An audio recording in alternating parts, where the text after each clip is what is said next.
Welcome to 132 Problems Revisiting Mormon Polygamy. This week was supposed to be part 2 on the Whitney documents where I talked about the Whitney letter, but it has been a crazy busy week. I mentioned before that I have 6 children still at home, plus my missionary and my other kids up and out, but with my kids at home specifically, it has been a busy couple of weeks as a mom. So I haven't yet been able to get that one done. It's well underway. But it actually is kind of good news because I have had this panel discussion in my back pocket. Some of you will remember the Salt Lake Tribune article that was written by Matt Bowman, and then that was followed up by a Mormon Land interview. And I found it to be, well, very, very interesting, both good and bad. And I put together a panel of women to discuss it. Some of these women will be familiar faces, some will be new faces, but I thought this was such a fantastic conversation that it's been killing me not to release it. So it actually worked out well that I'm releasing that one this week. And then I will hopefully have the Whitney documents ready to release next week. That's my plan and my hope. So I want to, again, sincerely thank those who have supported this podcast. If anybody else sees it as a possibility to donate to this podcast, it is extremely appreciated. That helps us so much. So please consider if that is something you could do. And thank you to those who have donated and who continue to donate. And I also wanted to mention that this discussion we had, I wanted to keep it down to like an hour, but of course you get a group of smart women together who care passionately about these topics and who all have a lot to say. And we ended up talking for 3 hours. So this is a longer conversation. And the funny thing is, we only managed to get through the first half of that Mormon Land podcast. So there will be the second half coming out sometime in the near future that I wanted to, again, cut this down, but it was such a worthwhile conversation that I just wanted to release it in whole. So go ahead and listen to it in chunks as you are able to, but I think it is worth getting to the end because there was a lot of value in this conversation and in the next one that will be coming out. So thank you so much for joining us and enjoy the discussion.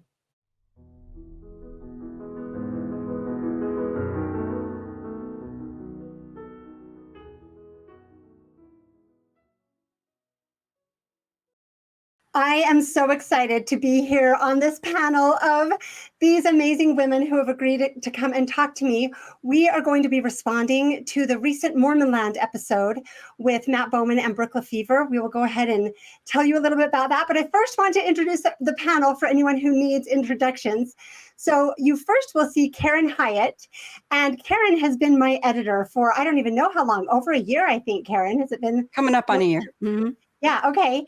And she has done great work, dedicated so much time to this podcast. She also is a polygamy expert in her own right. She is putting together a documentary on Joseph's polygamy. So Karen, thank you so much for coming. Anything else you want us to tell about you since this is the first time officially on the program? Not an expert, but I'm from the anyone can do it. If I can do it, anyone can. That's my message. Perfect. And then, of course, we have Gwendolyn Wine, who probably needs no introduction. Gwendolyn has a fantastic YouTube channel. She's written some great papers that have been published, I believe, in Squared. Oh, maybe your polygamy paper was just published on your blog because it's not people don't like to publish papers about Joseph Smith's polygamy not being a thing, right? And then Gwendolyn has excellent videos that I highly recommend, and everyone should recognize Gwendolyn. She's been here several times.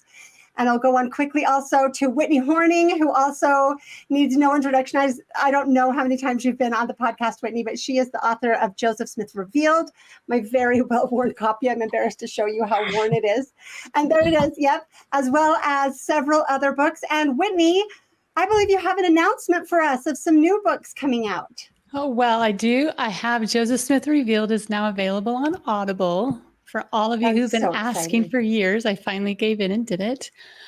And hopefully tomorrow, but possibly Wednesday, I have a new book coming out, essays on gospel topics.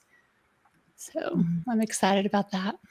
Can you tell us a little bit about essays on gospel topics? Yeah, it was initiated by a friend who wanted me to put all of my talks that I've given over the last couple of years about Joseph and polygamy, wanted me to put those together for her to give to a family member. And so I finally just thought, well, why not I have some other essays that I've written, some other talks, and then I had a few essays that I wanted to write. And so I just kind of wanted to put a little book together. And then its title is, it is intentional because the church, LDS Church, has the gospel topics essays that have let a lot of loved ones out of the church. And this book is essays on gospel topics and hopefully will reignite people's faith in God. Excellent. Thank you for sharing. And Gwendolyn, I just introduced you and didn't let you say anything. Do you have anything that you want to tell people about as we get going? Happy to be here. I do not identify as an academic or a librarian, but if I have to use that tool in my kit, I will. And so I'm going to be pulling it out today. I will use my master's in library and information studies as we talk about these academic consensus and all of that. Excellent. And I will tell everyone, Gwendolyn, a huge thank you. She is living in Austria right now, so is up at 4:00 in the morning in order to record with us, the only time we could find available. So thank you so much for Gwendolyn. So for doing that, Gwendolyn, we're going to jump right into this Mormon Land podcast. And I'll just give a really quick introduction of the voices we're going to hear. So again, you'll remember anyone who listened to Cheryl and my response to the Tribune article. Matt Bowman, he's a PhD historian, the Associate Professor of Religion and History, and the Howard W. Hunter Chair of Mormon Studies at Claremont Graduate University. So this interview is a follow-up to the piece he published in, or the piece that the Tribune published, I believe June 23rd of I was going to say 1844. Can you tell where my brain has been? Of this year, of 1924. So this is Matt, and then joining him is Brooke LeFevre, I believe. Is there something else funny I need to know? What did I say? You're still 1 century off. You said 1924. I'm not going to enough sleep. Got to fast forward twice. Okay. And I'm not going to edit this out. Oh, great. See, my editor's here. She's going to make me pay for my lack of sleep. So I'm sure that's not the only mistake I will say. As I have said so many times, I say to my kids all the time, listen to what I say, not what I mean. So we also have, I don't have her name here, Brooke LeFevre, and she is a PhD candidate at Baylor University. And I'm fascinated by her history, her educational history. She has a degree in psychology and then also a degree in history. I believe she's getting her PhD in history, specifically focusing on women, religion, medicine, 19th century. And I believe that she had something also really looking at like the development of contraception. So I was like, Brooke, come and talk to me. I have emailed both Matt and Brooke and invited them on the podcast or even just to engage in conversation. Matt and I have been having some emails back and forth. I have yet to hear from Brooke. So I'm hoping that at some point I will. Because I always would rather talk to people than about people, you know, but I do feel like this episode was so wild that it needed to be responded to. And I thought particularly one of the things that's the most interesting to me is it really is women who are the leading voices in this discussion at this point. Gwendolyn and Whitney and Karen is doing her documentary. I know I don't want to diminish any of the men who are also working on this topic. There have been great blogs and great, a lot of good work done, but it's crazy to me how they are ignoring, putting down and silencing the women who are really leading out in this. So I wanted to have women respond to what they are talking about. Also, I know that all of us are members of the church. I know at least 3 of us are active members of the church. So I felt like we would be able to respond to a lot of the claims they make. That's why I wanted to put the panel together this way. So do you guys have anything else to say, or should we just dive into it? So since I said that 3 out of 4 are active, I'm sure people will be curious. So Whitney, do you want to just give us a quick update on your situation and kind of tell us what your situation is? Sure. So we are essentially at a treaty with the LDS Church, with our local bishop. If we do not attend church and spread the message that Joseph Smith did not do polygamy, the church will not discipline me. So I basically am not allowed to go to church, but I guess if I did, then I would face the consequences of that. But it has been a difficult last several years. And so I do want to point out, Whitney, I believe that your husband was the bishop Yes. when this started happening. And just as he was released, this craziness started happening with a new bishop that was called. And Whitney has told me her story, and it is one of these heartbreaking stories. Whitney did not voluntarily stop attending. So I want to say that, like, she's found a new sort of religious community, but it wasn't necessarily by her own choice. So that's why I said that. It is a tricky situation navigating Bishop Roulette, and so that's Whitney. I believe you were also serving in the Relief Society presidency or something. Yes. And so we actually moved from that ward. And our new bishop was actually incredibly welcoming when we arrived, but he was given directions actually from Salt Lake headquarters that they would only release our records to him if we essentially made this bargain. So he was kind of put in a tough situation. He's a great guy. And from what I understand, it wasn't like you were proclaiming this at church, right? It just, bishop really started a kind of a witch hunt and contacted all of your friends and family, your daughter's fiance's family. Like, there's a lot of crazy stories. Whitney has been pretty crazy. Yeah. Yes. It was pretty tough. Whitney has told me how much of a loss that has been for her. So, okay. So thank you for letting us clear that up. Now we can dive in to the conversation. So there is a short newspaper article that I'll link below about the Mormon Land episode. And there were just interesting things in that. I don't know if anyone wants to comment on it. I'm always bothered by how they invert the timeline. They act like these things started happening, and then the RLDS Church admitted that Joseph wasn't a polygamist. Do you know what I mean? Like, it just all gets convoluted to create a cause and effect that isn't there. So I've talked about that before, but we'll go ahead and just dive right into the clips from the podcast. So here's the first one. What is the evidence that Joseph Smith practiced plural marriage? Okay, so good first question. And I think that they were, the feeling I got from that first question and from this whole discussion actually is that they expected answers more along the lines of what we got from Ben Park in his recent TikTok videos that he released based on Matt Bowman's article. So I'm just going to play a quick recap of his recent TikToks to kind of set the tone of what this discourse is usually like on this topic. Every single credentialed, published, and respected historian who has examined early Mormonism agrees that Joseph Smith both taught and practiced polygamy. I looked at every single piece of evidence. It is overwhelming. Joseph Smith was a polygamist. The documentary evidence is clear. Historians who know the documents are unanimous in agreeing with the scholarly consensus that Joseph Smith practiced polygamy. There is no historical question that Joseph Smith practiced polygamy, especially in Nauvoo. We have contemporary records, we have accounts from those involved, we have documentation from the period itself. Not a lot, we still have to piece things together, but there's no historical question that Joseph Smith practiced polygamy, and he practiced it quite a lot.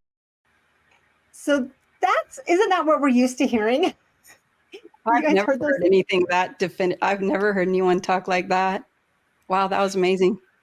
It was amazing. Wasn't it amazing? And that's a PhD, expert, published author, multiple books, a professor in this field. And so I think that that is irresponsible. And I think that this kind of language is why so many people who aren't necessarily educated on these topics act like we're conspiracy theorists, right? Like, this trickles down from the academic community. So I wanted to play that because one thing about this Mormon Land conversation that I was really happy about was how much more measured they were in their language on these topics. And so Matt Bowman, because I didn't sense that in his article, but he and I emailed back and forth quite a bit in between the article and this Mormon Land episode. And so I don't want to claim any, because I pushed back on a few of the things. And so Cheryl Bruno told me that she thought I could claim some responsibility for the different tone here. I don't know if I can or not, Matt. I don't, maybe you would have shown up this way anyway, but this is why I think engagement is so important. Because I think that it is really hard to overstate like that when there's someone pushing back and calling you out, right? And so I think that we should all keep trying to engage. And I strongly recommend that the scholars in this field engage and be willing to open dialogue and discourse, because it will make you better. What Ben Park said, it's going to embarrass him at some point, I believe, if it doesn't already. And this was much better. So I'll go ahead and play Brooke's answer, and then I'll let you guys respond to it. Historians, when we analyze primary sources, we like to analyze different criteria to look at the validity of historical documents. And one of the ways that we analyze that is how contemporary the document is to the event that happened. Any document that's recorded very close to the actual event is typically given more credibility than sources that are recorded decades after the event. I thought that was a super interesting response to her question. She said, what's the evidence? And Brooke was like, well, we have to, these are the principles of good analysis of historical documents, which I loved that answer. Didn't you guys? I did. I thought it was great. I was like, yay, getting off on the right foot. I really liked Brooke a lot. I get that she's needing to shore up the academic consensus because she's a PhD candidate. So she really can't walk in there and say, guess what? These YouTubers, they've got it. She's really got to shore it up. But I thought that the things she was saying were right on target. She just didn't want to apply them to this situation that's happening. And so because it's awkward to admit that some things have happened in the last 8 to 10 years that academics have not really wrestled with yet. So I think that we would be a really interesting topic for somebody's PhD. Like, wouldn't this be super fascinating for somebody to really research what we're doing and the impact it's having? I think that'd be pretty fascinating. So, Brooke, if you want to change your thesis. Or Matt, yeah, we will all give you interviews and we will talk to any of you. I think that is an excellent idea that you've just proposed. And I hope someone sees how relevant and fascinating that would be. That would be a sure way to get published pretty quickly while you are just working on your doctoral dissertation. So excellent idea. I had the same thought as Gwendolyn, that she laid out fantastic principles. I just wish that we could see them apply them a little bit better to this topic. It's like they know the things they're supposed to do, but for some reason they fall out the window when we talk about this. So we'll go on to listen to one of her admissions in this answer. So as far as contemporary sources, we do have several contemporary sources that give evidence to Joseph Smith's practice of polygamy. One of the most important ones is the William Clayton diary that details not only William Clayton's experience with polygamy, but also Joseph Smith's experiences with polygamy and Joseph Smith's teaching William Clayton about polygamy. Okay, really quick question I want to ask each of you. Did any of you hear anything brought up in this discussion that you weren't already aware of? No. I get the impression that they think that we are ignorant and that we are in fact, we'll get to it. They repeatedly make the claim that we're just based on motivated reasoning and right. And so hearing, this is part of the reason that I've become so much more confident in my conclusions is because every time I speak to or engage with or hear from the best experts in this field, I'm like, that's it? That's all you've got? And you haven't listened to our responses on it, right? Like, do any of you find the William Clayton, the fact that when she brings up, we have contemporaneous sources and she goes to the William Clayton diary, right? Yeah. no sighting of Joseph Smith himself. Right. So we're already to a secondhand person. And they bring up, I think, later about William Clayton and 132. But if you go look at the little bits that we've been allowed to see of his Nauvoo journal, it's affidavits about 132, and then it's a letter stuck in the back. So, and then there's obviously, I shouldn't say obviously, I'm super curious what the LDS Church is going to do with the William Clayton journals. They've announced that they are working on those. So I'm super curious if they're going to release the actual images of them so that we can do a comparison and see if they're a later, because it was very common at the time to write a reminiscence, but write it as if it was happening day to day. And so it'd be written 10, 20, 30 years later, but they would write it as if it was taking place and being written the day it was taking place. So I'm curious if there's analysis being done on them, if they're, what they're doing to them. But again, it's one person. And so we're going to lay all of this at Joseph's feet because one contemporary source that was pro-Mormon, there's plenty of sources that are anti-Mormon at the time, which I did find interesting that they didn't mention those. I found that interesting too. Did you have something, Karen? I do. I want to talk about the Clayton diary entry for a minute or for maybe 2 minutes, because it's so important. That's their number one guy, right? That's their number one contemporaneous evidence. So on July 12th, 1843, Willard Richards, not Clayton, was Joseph's scribe keeping his journal at the time for Joseph. And on that date, Willard Richards wrote, "Received a revelation in the office in presence of Hiram and William Clayton." That was on Joseph Smith's behalf. So that's all that says. We don't know what the revelation was. And as you guys know, 4 days later, Joseph was preaching about eternal marriage. And even the Joseph Smith papers acknowledged that that was the first time he publicly taught about eternal marriage. So I'm like, okay, already there's a breadcrumb for you. Like that could have been that. We don't know. But on the same day, William Clayton writes in his personal journal, which is what we're talking about here, "This AM, I wrote a revelation consisting of 10 pages on the order of the priesthood, showing the designs in Moses, Abraham, David, and Solomon having many wives and concubines, etc. After it was wrote, Presidents Joseph and Hiram presented it and read it to Emma, who said she did not believe a word of it and appeared very rebellious." Okay, that was what was written on the day. 30 years later, Clayton writes out in his own hand a sworn affidavit. And here's part of what that says. Hiram said to Joseph, "If you will write the revelation on celestial marriage, I will take and read it to Emma, and I believe I can convince her of its truth, and you will hereafter have peace." Joseph smiled and remarked, "You do not know Emma as well as I do." Hiram very urgently requested Joseph to write the revelation by means of the Urim and Thummim. But Joseph in reply said he did not need to, for he knew the revelation perfectly from beginning to end.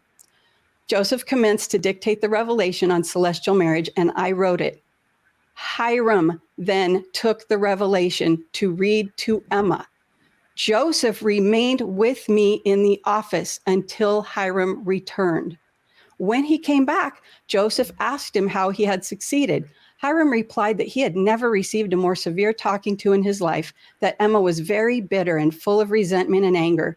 Joseph quietly remarked, "I told you you did not know Emma as well as I did." Joseph then put the revelation in his pocket, and they both left the office. This is huge. One account says it was Hiram. The other one says it was Hiram and Joseph. That happens all the time. People make a little mistake like that, or they remember wrong. The one that he wouldn't remember wrong is the early one that says it was Joseph and Hiram. The later one, 30 years later, is the whole story. Hiram begged for it. Hiram took it to her. He came back. He'd been yelled at. All the details and the whole story of the details revolves around Hiram took it by himself. That is a lie. It's made up. It doesn't match his on-the-spot testimony from hours after it happened. Right? Well, Karen, didn't you hear Brooke just say that we always prioritize later sources over the contemporary? Oh, wait, Right. Wasn't it the opposite, right? Right, So right, should right. we expect that 30 years later, he has this fulsome account filled with details, and it's 30 years later, he can tell us exactly what happened. The fact that it's so much more filled out that much later, as opposed to the event on the day. I will also add to what you were saying, we also should look at things that they never look at, like the June 8th and 10th city council records, where Joseph and Hiram both were saying this was a revelation on eternal marriage, and it had nothing to do with polygamy. So we have so many points that show that this is what this is, and they ignore all of those and just rely on that 30-year later William Clayton record and can't acknowledge that they're breaking their own rules. That's exactly it. And not only do you say, well, you should prioritize, like half the people watching are probably like, oh, well, then we'll prioritize the early one. No, the later one can't be true. So you can't say, well, I'm going to believe his early one. He shoots his credibility to pieces with that later fabrication. And that's what's exciting. It's like, you're done with Clayton. You can't use him anymore. I think for me, what's even more convincing is looking at the events of that day. You know, I talked about it to some extent in one of the expositor episodes, but look, it's like tracing out the day of July 12th, 1843, and finding out when all of these things happened. That to me is what is one of the things that exposes Clayton. There are many more things. And for me, I differ with both of you just a little bit, Whitney and Karen, because for me, it doesn't even matter if it was written in Nauvoo or later, because we already know he was a Nauvoo polygamist, right? And so he could have been writing this account in his journal, coming up with it. The journal is so funky with these different portions that are here and there. They're you know, it's so hard to explain it. So to me, he very well could have been in Nauvoo trying to come up with an alternative story of what Joseph was doing, right? I think that the credibility of it rests in trying to find other things to back it up. And I don't find other things to back it up, other sources. I find other sources to refute it. Gwendolyn, did you have anything to say before we move on? I do. One thing I think that's good to keep in mind is that for the historians, the idea that they would just discredit and throw away all of this quote unquote evidence is just too much, because they love these stories. They are able to craft a narrative using these stories. If you take away and say, well, the reason that this isn't credible is because of XYZ, that takes away a huge tool for them, right? Like all the affidavits that were later and all the writings, and we know who've looked into this, how many stories were told. Just story after story after story. I mean, there's volumes and volumes that have been written about the stories that people told about the time later. And so to just say, well, we're gonna not use all those as our primary sources because they might not be credible, it kind of just takes away almost all of their evidence. And then what are they supposed to work with? You know, it's very frustrating to say, you can't use this anymore. I know that you're not saying you can't, but I think that's why they're so reticent to let go of all these stories that they've been using to write their books and write their papers and to develop all these theories and to get their PhDs and to have their careers. Than to say these aren't credible is just, it's too much to take in, I think. That's interesting. And I would actually disagree and say you absolutely should use these. We'll talk about it later where they accuse us of ignoring evidence. I think the exact opposite. I love looking into this evidence and trying to piece it together and see if it's credible or why it was said, or, you know, we'll get into all of that. Mm-hmm. But just like Whitney made a suggestion for a PhD study, I think actually studying Joseph Smith's polygamy as a PhD candidate would be fascinating, because I am telling you the evidence is strong. It is strong and it is credible. People don't want to believe that yet, but it's just because they have to be part of the club. Like they can't come out as a that contrary yet. They can't be that big of a contrarian. I think everyone's too afraid. But if there is someone willing to actually dig into this, like so much work has been done that we can just hand a PhD candidate or just any historian, you would change history. Your name would be known. And I know you can think, yeah, I'd be known as a laughingstock. I don't think so. I think someone should take our evidence seriously and consider it. And then if it's not credible to you, fine, don't do the work. Don't write it up. But I mean, they're letting us have the glory because eventually this is going to change. The evidence is too solid for it not to. And so let's go on to, she does go ahead, and I'll just play these couple of clips and explain what she says. The bulk of our sources do come later. Starting in about 1869, Joseph F. Smith and other leaders in the Mormon Church start compiling affidavits and other documents to try to prove that Joseph Smith did practice polygamy. So she goes on to say that, well, I don't want to sell her short. She goes on to say that we have private writings, letters, public speeches. She restates private and public writings, but then she again admits. So we have the bulk of our sources do come from the later years. And I find that interesting because I don't think the bulk of the sources come from later years on this topic. I just think the bulk of sources that they consider and look at are the later ones. That's quite an admission that they're not looking at the evidence of Nauvoo, the actual bulk of evidence that we have there, right? And so if do you have something to say, Whitney? If anyone has something to add, exactly what you're saying is that if you're going to take the bulk of evidence during Joseph's lifetime, it's going to skew almost 100% to him denying it, denouncing it, fighting it, publishing things against it, and then he dies, and then then we start the bulk of evidence that he did it. So I find that interesting. It is, and you just made me realize a way to think about this. I think what happens with the historians or the polygamy pushers, whatever we want to call, the various factions that insist on Joseph's polygamy, they take all of this later evidence and let it shape their perspective and then apply it to the evidence in Joseph Smith's lifetime, right? Whereas I think that we tend to look at all of the evidence in Joseph Smith's lifetime and use that as a lens to view the later evidence, right? I think that that's an interesting conversation to have. And I think the question is, which should be considered more credible? Because those are two just various viewpoints. And I guess as someone, I think all of us have spent time in both perspectives, right? Didn't we all know that Joseph was a polygamist?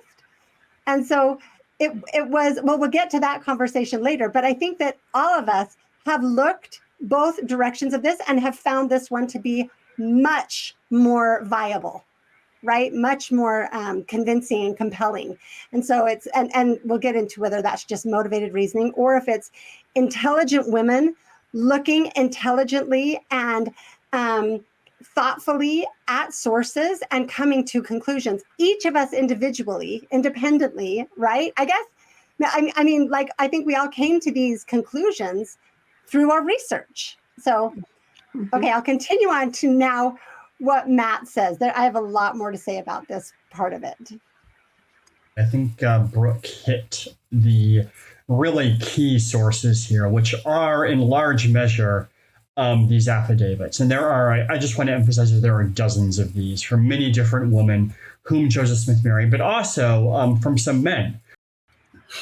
I have to ask, is woman the new word? Throughout this, they say woman. Okay, I just have to say, I have one son, and this is how he pronounces it his entire life. It drives us insane. We have actually, his sisters have sat him down and worked on pronunciation. Women. And he's like, yeah, woman. No, women. You know what? One of my I heard this, I thought, oh my goodness, my son's not the only one out there, so he's not alone.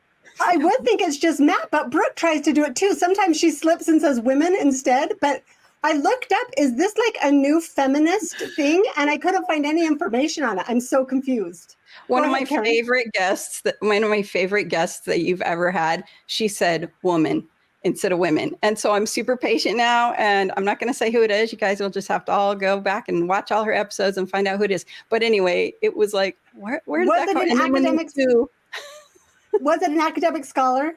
No, Is this nope. okay? Nope. Okay. Just a mom. And it was like, okay. And then these guys are like trained, and it was just odd. I was like, woman? It was odd. Why are we saying woman? But anyway, Yeah. I wasn't going to say anything, but you did. But to the more important point that he said, I found it interesting that he focused on making sure we know there are affidavits from men as well. That confused me. Like, are they somehow more credible? Why? No, I Do you think guys he's have just any thought saying about that? I think he's just saying that the men back up the stories. Oh, I sealed them together. Not only was she married to him, but I'm the one that sealed them and stuff like that. So to them, they've just got scads of evidence. And if you call like what Mosiah Hancock, who's like, oh my gosh, Fanny Alger was trapped in a tower and they had to go get her out. And luckily she was in the second story window, but they were able to get her out of there in Crazy Town, which they all say is crazy. And then they go ahead and quote him though on Fanny Alger. It's like, wow. Well, I haven't yet done my episode on the affidavits. Specifically, I want to do one on the 69 affidavits, which is the first bunch that we have, primarily put together by Joseph F. Smith.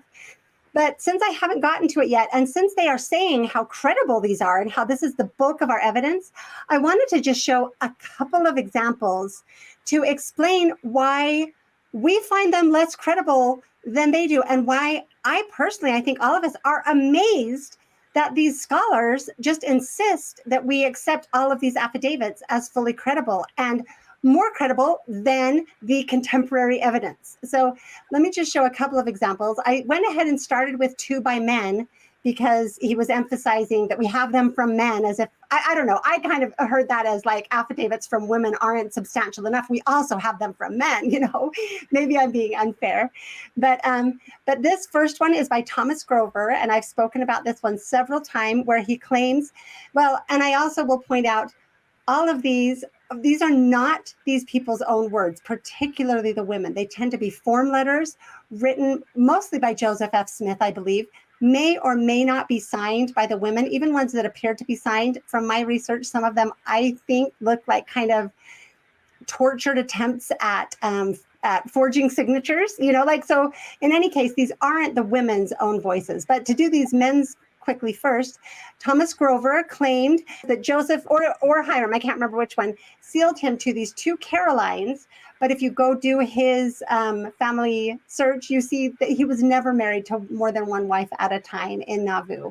One had passed away. The other sealing happened after Joseph and Hiram had passed. So we know, we can verify that he was not being, should I say, accurate. I can either say he wasn't being truthful or he wasn't being accurate in his signed affidavit. The second one we have is Joseph Bates Noble, which he's a riot. And Whitney, I'm sure you could talk to us for a long time about him. This is where he claims that in 1841 that he sealed Louisa Beeman to Joseph Smith, right? And we know that he hadn't even moved to Nauvoo at that point. And then later affidavits and temple law, he throws out all kinds of dates. None of them work. And his story, his biographer later on explains this all away by saying he was really bad with dates. And we just accept this. And I think it's crazy, right? So those are the 2 affidavits. Does anyone have anything to say? I'm talking a lot. So am I, but so Don Bradley, who I totally respect, like he's pretty open-minded, but Don Bradley was like, look, he gives 3 different dates, 3 different years. He goes, but they're all in the spring. So we know it was in the spring. I was like, what, where's this logic? And then he goes, but it couldn't have been April of 1841 because he hadn't moved there yet. And he says, quote, so we moved that back a year. I was like, right. Based on what? Oh and it's also, I'll go into this later in the affidavits, but we have all of these stories of polyandry and of pregnant wives. All of this comes only from these form letter affidavits of women saying this happened. None of them say I was married to so-and-so or I was pregnant. They just are signing the affidavits they're supposed to sign, and no one thought to do the work to see if it worked, right? Because nobody ever, in Joseph Smith's life or in any of these women's lives, none of them ever claimed that they were married to another person and Joseph Smith at the same time, or pregnant by another man and married to Joseph Smith. That's all are later coming to these affidavits going, instead of seeing these form letter affidavits and saying, there's a problem with this one. She was already married and pregnant. We just go, oh, polyandry. That's how much credibility we give them. It's crazy to me. So we'll go to the next couple that I grabbed. These, I've talked about most of these in other episodes. These are Sylvia Lyons affidavits. And these are fascinating because they are the best example we have to show how clearly these were form letters that are not the women's own words. These both say on the blank, and also I'll go into it more, but there are two versions of most of the affidavits, both in Joseph Smith's hand. Both, I mean, it's just crazy town. Joseph F. Smith. Joseph F. Smith. Yes, thank you. On the blank day of blank appeared before me, Sylvia Lyon. Oh, and he misspelled her name. So it's spelled with a C instead of an S. So I'm sure Sylvia, these are her own words, right? She just didn't know how to spell her name and the way she spelled it everywhere else. Let's see, was sworn in due form of law, and upon her oath saith that on the 8th day of February, one of them says 1842, the next one says 1843. So again, got to cover our bases, right? But it's Sylvia's own words with her misspelled name and her having nothing to do with this affidavit. She was married or sealed. By the way, that's the form letter language, this awkward language that's in every single one of these affidavits, married or sealed. What does that even mean? Right? Married or sealed to President Joseph Smith by blank in the presence of blank. Neither one signed. Yes, these affidavits are extremely credible. Oh, we still count Sylvia as a wife for certain. And she was the best case we had for a child, right? Until the DNA evidence showed that Josephine was not her child. Yes, Gwendolyn. Right. Michelle, I'm so glad that you have these affidavits up on the screen because it just really makes the point. When Matt, it felt like when I was listening to Matt that maybe he hadn't looked into this very much. When he wrote the article for the Salt Lake Tribune, I thought, I don't think he actually has looked at any of the evidence on the other side. He just is sort of like, why are all these people interested in this now? Well, I guess because of the 60s or, whatever. But then when he seems to have done, after his engagement with you, a little tiny bit of research, but it really was just more to just say, well, what do we know for sure based on what other people have researched? And I don't have time to do all this myself. But looking at this right here, you can see when he says there are dozens and dozens of affidavits, it's like, and tell me about those affidavits. The problem is that there have been two huge developments in the last 8 to 10 years that have changed the landscape on Mormon polygamy. And it hasn't yet been addressed. And that's okay. We're not saying that the academics, should have, and they didn't. I mean, they could have, but since they haven't. Probably should have if they're the leading academics in the field. But anyway, but it's also very recent, right? So I think the two main things that they haven't yet dealt with are the lack of DNA evidence, which is kind of like the biggest deal, that there are no children. And you've done episodes about how statistically impossible it would be for a man to be having marital relations with any number of women over any number of time and have no posterity show up, not even rumors of pregnancy, right? And then the other one is the Joseph Smith papers. They just finished the Joseph Smith papers, and there is no evidence of Joseph's polygamy from Joseph. All the evidence is the contrary, that it was added on to Joseph's story by the people who revised the records and said they were revising the records. So I'm glad you pulled up this evidence that proves it, because it just shows how weak it is. Thank you. Yep, and we're going to talk more about the. Can you go back to the Thomas Grover one? Uh-huh. So what's the date that he claims? He's claiming they were. He doesn't give a date on this one. Very clever.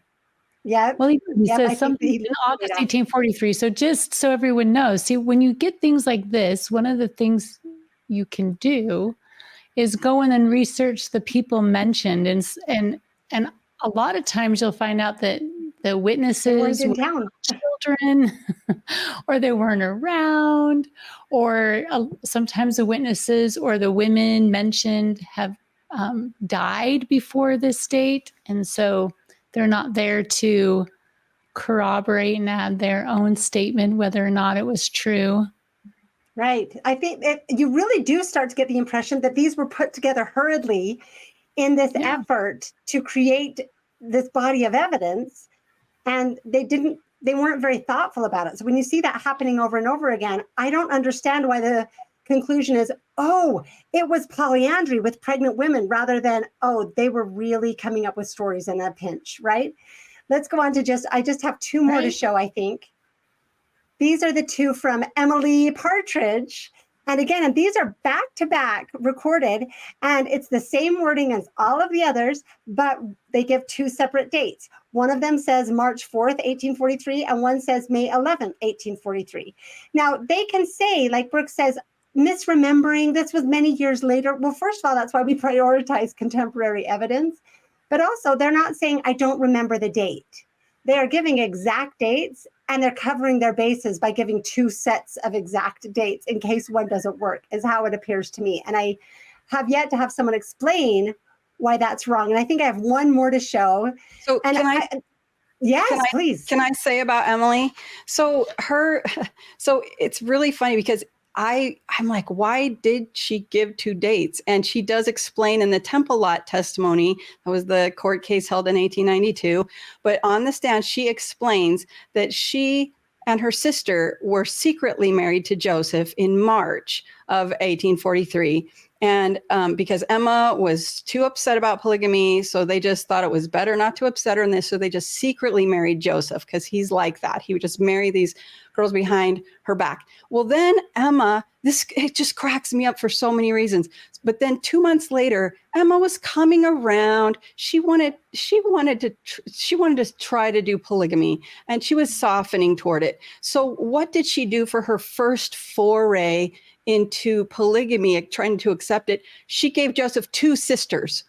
And I'm like, that's how she dips her toe in the water? It's so nuts. So here we are. So their testimony is, well, on May 11th, then of 1843, she said, oh, Joseph, I'll give you these two sisters who, incidentally, they had been caring for after their father died. The story is so abominable. So great. Okay. So Emma's there and she's consented to the marriage and she was present and they got married in the Smith home with Emma right there. And by the way, Joseph and Emily and Eliza all kept it secret that they were already married because they didn't want to upset her. So I'm like, okay, you're already saying you're liars, like Emily's well, we deceived Emma. I'm like, why are we believing? So then the kicker is that during the testimony, the questioner says, now you say you were married on May 11th. She says, yes. And he says, and would you swear that Emma was there that day? Yes, I would swear to it. Okay, well, let's look at Joseph's journal for that day. And he opens it up. And Emma is not in town on May 11th, 1843. She's in Quincy, 50 miles away. And Emily's like, well, I might have got the date wrong, but I know I was married to him. And this is what we're prioritizing. And here's what I want to say. It's not, should we believe these women or not? That's not the question. It's, should we believe them over Joseph, who never made any mistake like that, who always said the same thing. Every single record we have of his speeches is, I didn't do it. I didn't teach it. We didn't teach it. Emma says he didn't teach it. He never did. Hiram says he never did. It's abominable. All consistent. So it's not, do you believe the women or do you just dismiss them? No, you prioritize them lower, for crying out loud, because they're not consistent. We believe the consistent sources and the contemporary sources. We should all prioritize those, and where there's evidence and where there's not evidence. Yeah, go ahead, Gwendolyn. I just pulled up kind of some of my notes of what was going on in Nauvoo at this time. So Joseph had just come he was in hiding because of the assassination attempt on Lilburn Boggs, and he had just finally in January of 1843 been released.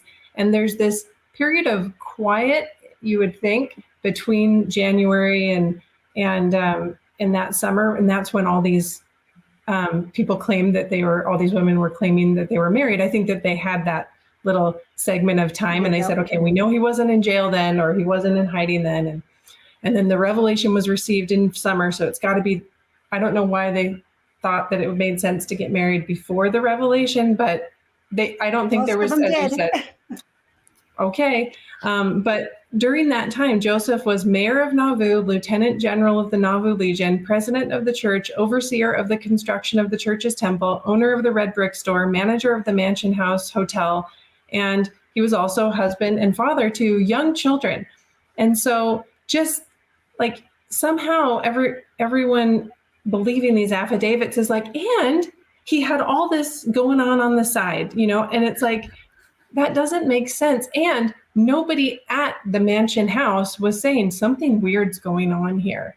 There's something very fishy is going on. They had hundreds of hotel patrons coming through the Mansion House, and nobody left reporting that Joseph Smith was engaging in these things. In fact, it was the opposite. People would write and say, the Mormons are being treated very badly. These things are not true. They're just rumors. They're upright and they're honest and they're virtuous, and no one should believe these crazy rumors. And the rumors were from John Bennett, but then also we did have these 12 traveling council who had their testimonies of polygamy, and that was the time when they were really engaging in it. So of course, during that time, looking back, they're like, yes, this was happening at the same time, but there's no evidence from Joseph's life that shows that. But you can find evidence of the 12 doing that during that time. There is evidence.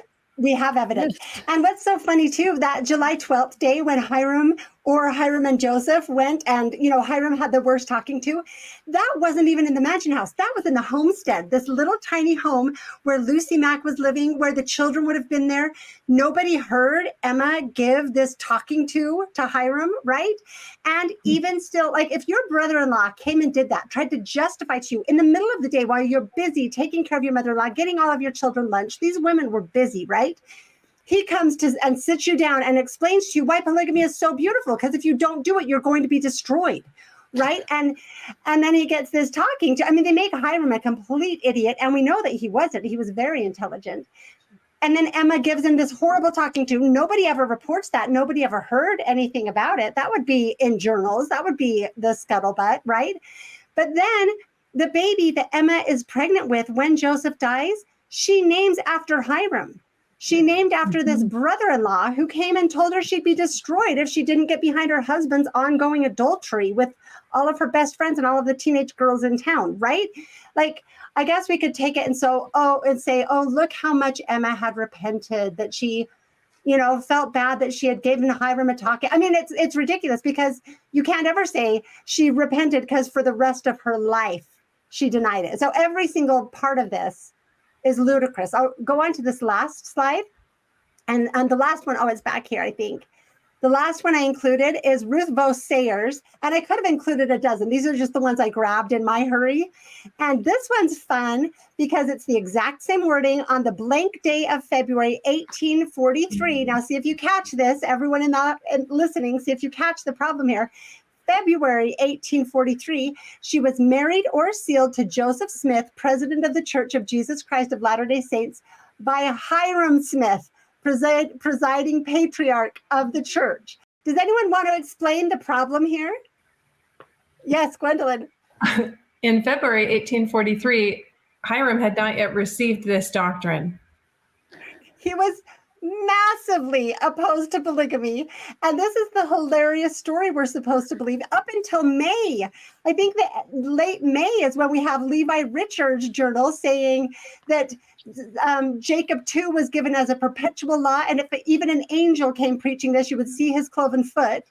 But it was just a few days later that Brigham gets him to believe the doctrine, and he raises his arm to Brigham and says, and covenants with Brigham, that ridiculous story that Brigham Young tells decades later, which is the only story we ever have of Hiram ever accepting the doctrine, except for the fact that in April of 1844, after he had supposedly read the revelation to Emma, after he had supposedly taught it to the High Council, he still gathered all of the elders together to preach against polygamy, right? So, and yes. A prominent historian pointed out in his essay that this was 3 months before Hiram supposedly had the tearful experience with Brigham where he's, oh, you're right, Brigham, right? And the historian, instead of saying, wow, this must be full of junk, he goes, she may have had her date wrong.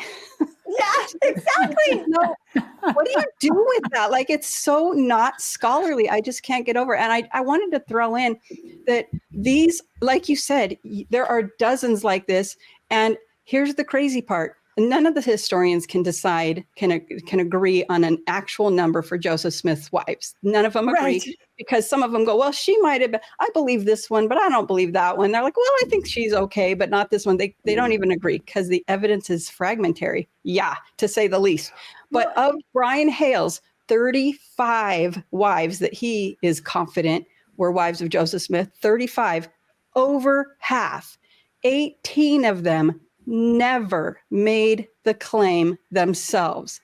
Not once, not in an affidavit, not in writing, not in telling anyone, nothing. They didn't write anything down. There's nothing from them. And then 6 more are these boilerplate affidavits and nothing else.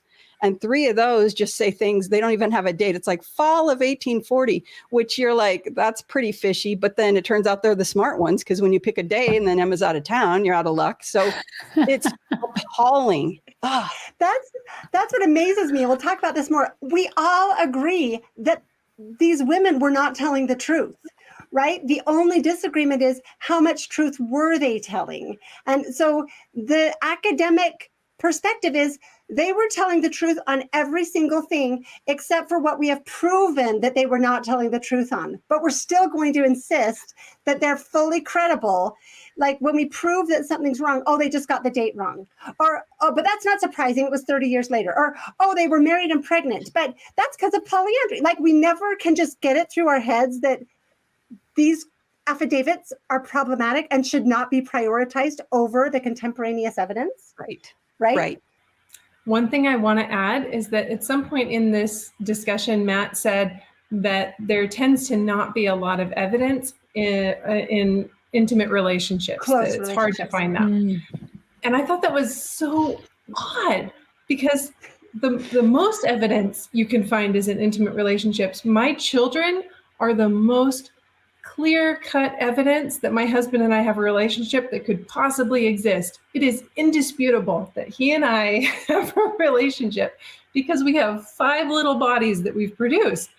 And so that's just, one little point. But beyond that, we also have my own journals that talk about us. We have our marriage certificate. We have little cards that we've written to each other and letters. And I think it is just bizarre that these things actually exist for the marital relationship between Joseph and Emma, and they don't exist between Joseph and any of these other women. And there are some things that people say, what about this and what about that? And those are all the documents that were brought forward by John Bennett. So it's just who said, you've awakened the wrong passenger, and he was out to get Joseph. So I just think it's so strange to make such a claim that there wouldn't be evidence for these intimate relationships when that's exactly what children are. That's the whole purpose of having a marriage certificate, is that it provides evidence that you are now a couple. Such a good point. Go ahead, Whitney, and then I will. Well, so I thought the same thing, Gwendolyn, when I heard that part. I thought, are you kidding me? Especially if you're someone who's been a journal keeper and that's important to you, and you're living in Nauvoo, and the prophet of the restoration, who you believe is going to usher in the second coming of the Lord, chooses you to be a wife, you're not going to record it somewhere? Mm-hmm. And I know that Brian Hales and others, brushed that away by saying, well, it was secret. They couldn't record it anywhere. But I mean, really? I mean, then journals were private. Right. No one's coming into my home and going into my dresser and taking out my journal to see what I've been writing about. Like, it is my private journal. So I thought the same thing when he said that. I thought, oh, come on. That is such a weak argument. Give people more credit. It's so funny because show us the evidence of the search of the SWAT teams raiding Nauvoo, checking everyone's journals to make sure there's nothing written about polygamy. Wouldn't Brigham Young have to be just as secret as everyone else, and yet totally on record marrying Augusta Cobb, whose husband, she left her husband for Brigham. She had a husband, Henry, and they had children. And when Brigham went on his mission alone and she followed him, and it's like, my gosh, we have a court record from Henry suing Augusta for divorce on the grounds of adultery with Brigham. And he won. What do you mean nobody left records? Joseph didn't leave records. That should tell you something. Right. They were safe to talk about it later, right? Because for some reason it was safe later. Well, it wasn't very safe for Parley P. Pratt, right? He was killed for his, like, can we just stop with the stupid arguments? I feel bad, but these are PhD historians. And it's like saying, I mean, you don't get better evidence than of a marriage. The whole community knows it's Michelle and Shane Stone, right? We have all of our children, all our names are together on bills. You can find our correspondence, the letters written between us. You can find our shared financial information. You can find all of that.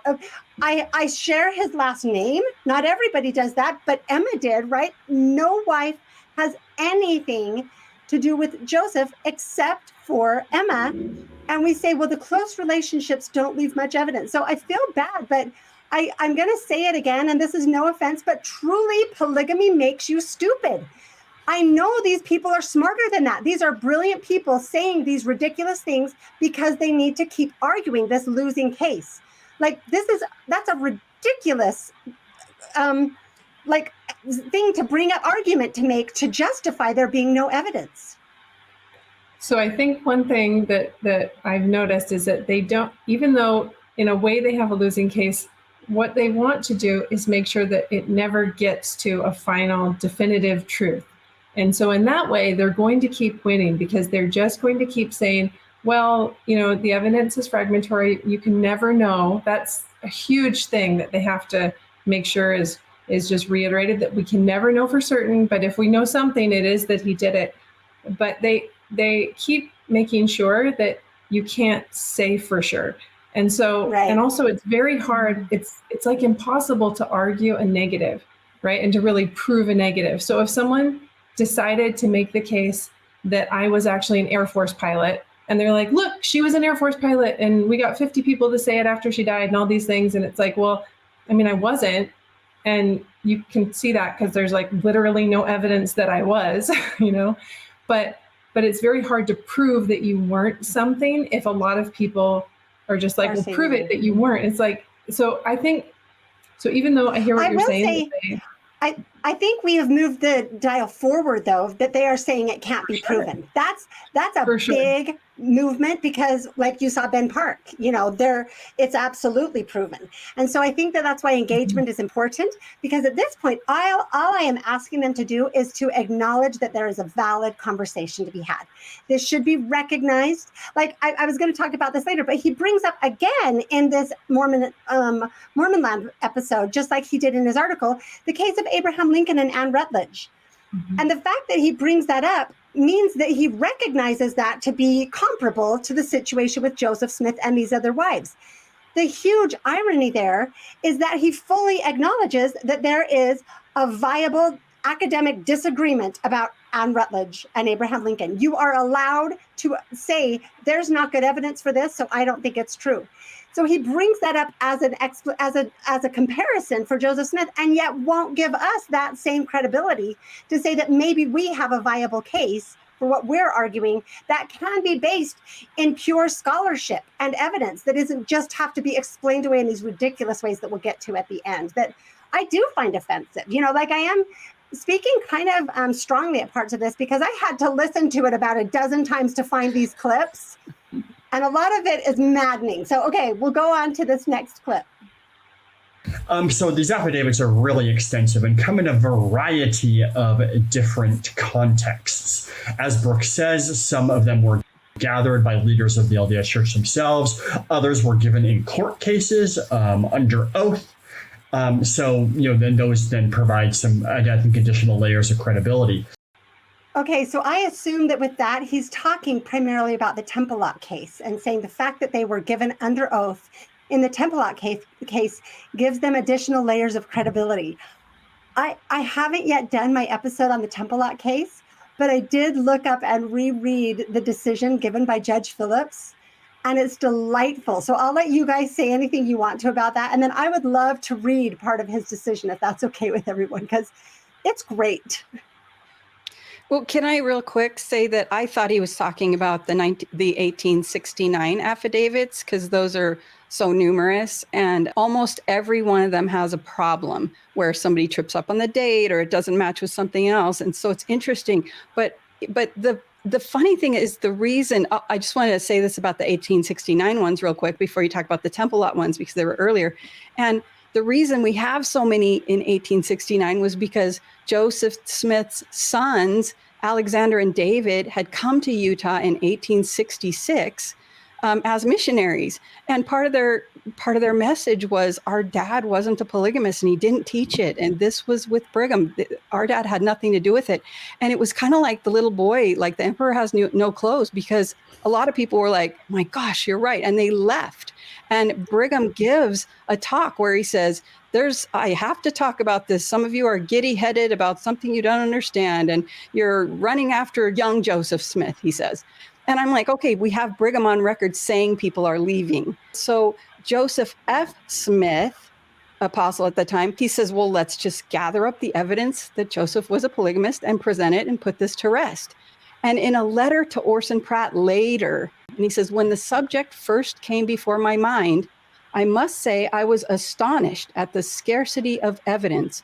I might say almost total absence of direct evidence upon the subject as connected with the prophet Joseph himself.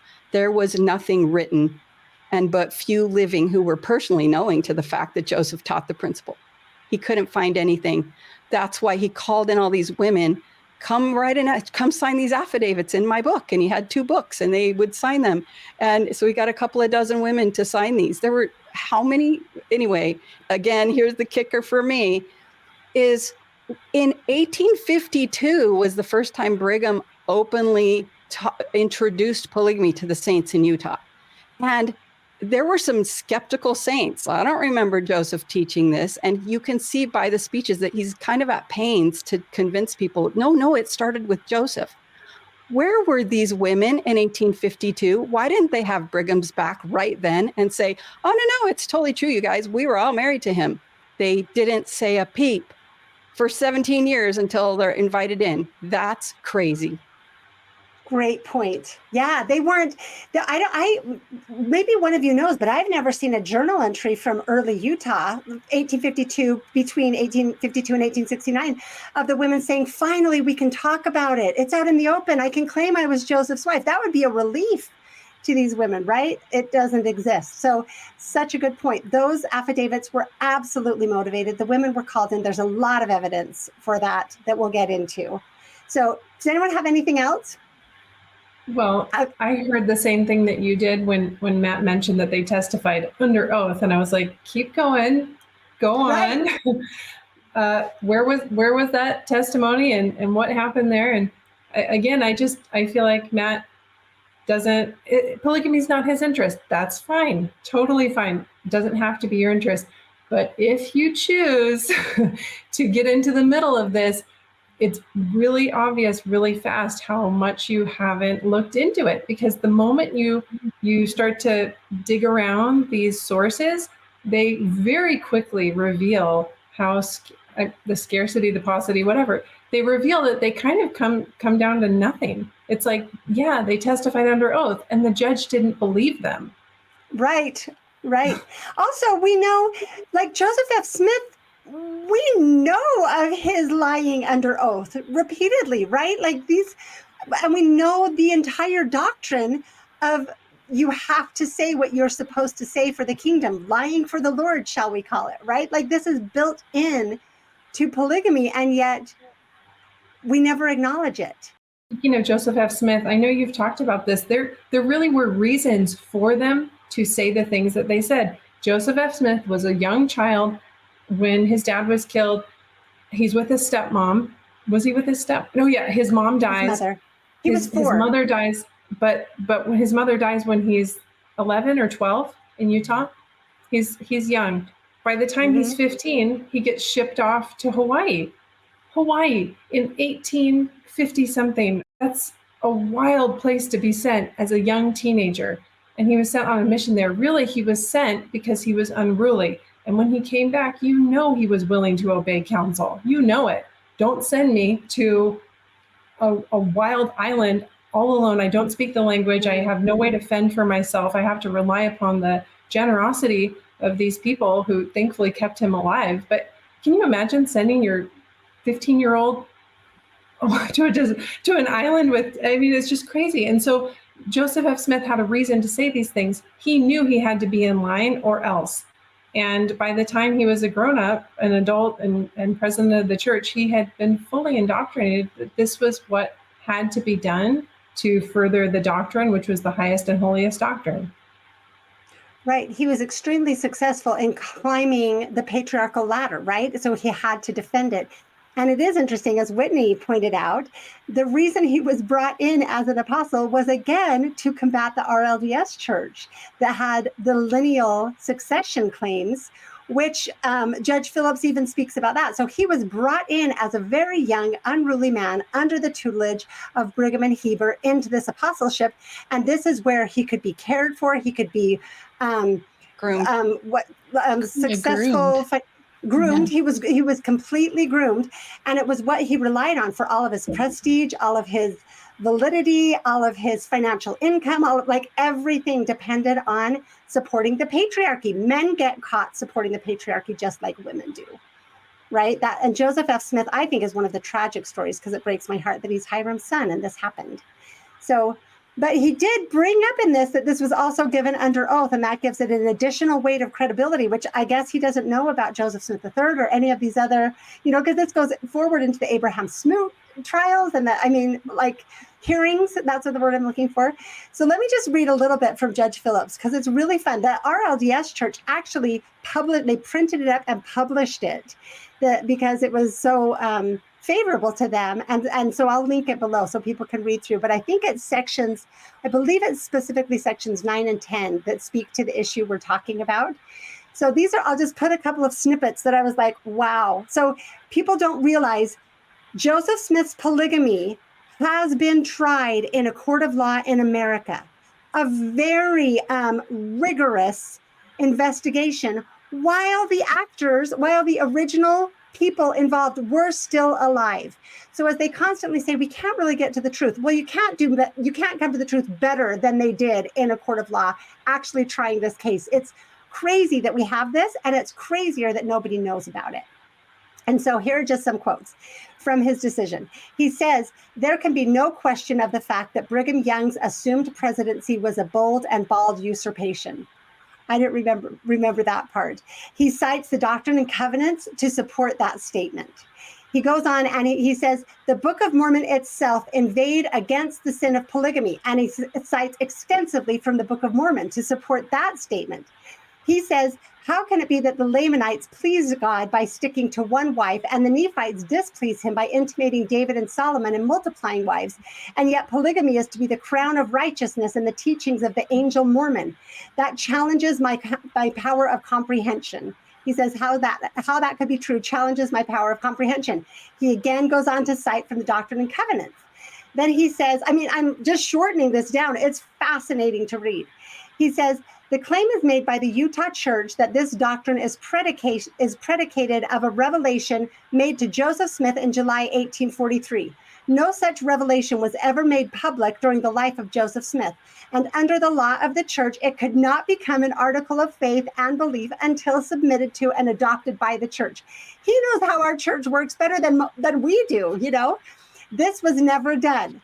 And so the Hedrickites, he points out the irony. So the Temple Lot case, people don't really understand it. The Hedrickites were the Temple Lot church, and because they had basically squatted on the Temple Lot, they claimed ownership of it. The RLDS church later on, once they were up and established, were like, hey, we need the Temple Lot back. So they sued the Hedrickites to get the Temple Lot back. So the lawsuit was actually between the Temple Lot, the Hedrickites, and the RLDS church.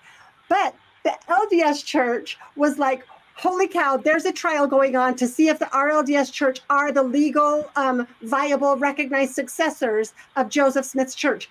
We cannot let that happen. So the LDS, Utah-based church, got involved on the side of the Hedrickites they had nothing to gain other than making sure the RLDS church didn't win, right? That's what they were going for. I'm sorry I'm talking so much. If anyone has anything to add in, I love these topics, so I'll talk about them all day long. So I'm going to keep reading. The judge points out the huge irony of the fact that the Hedrickites rejected polygamy, but relied on the polygamous church to show that they were the valid successors, to show that the RLDS church were not the valid successors. That's a huge irony. So this is what he says.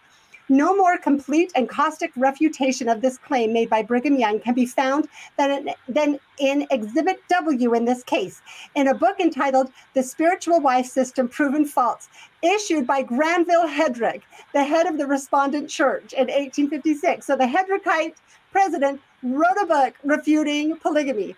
Let's see. He ridiculed the pretension of Brigham Young that he had this revelation unproclaimed locked up in his private chest for 9 years.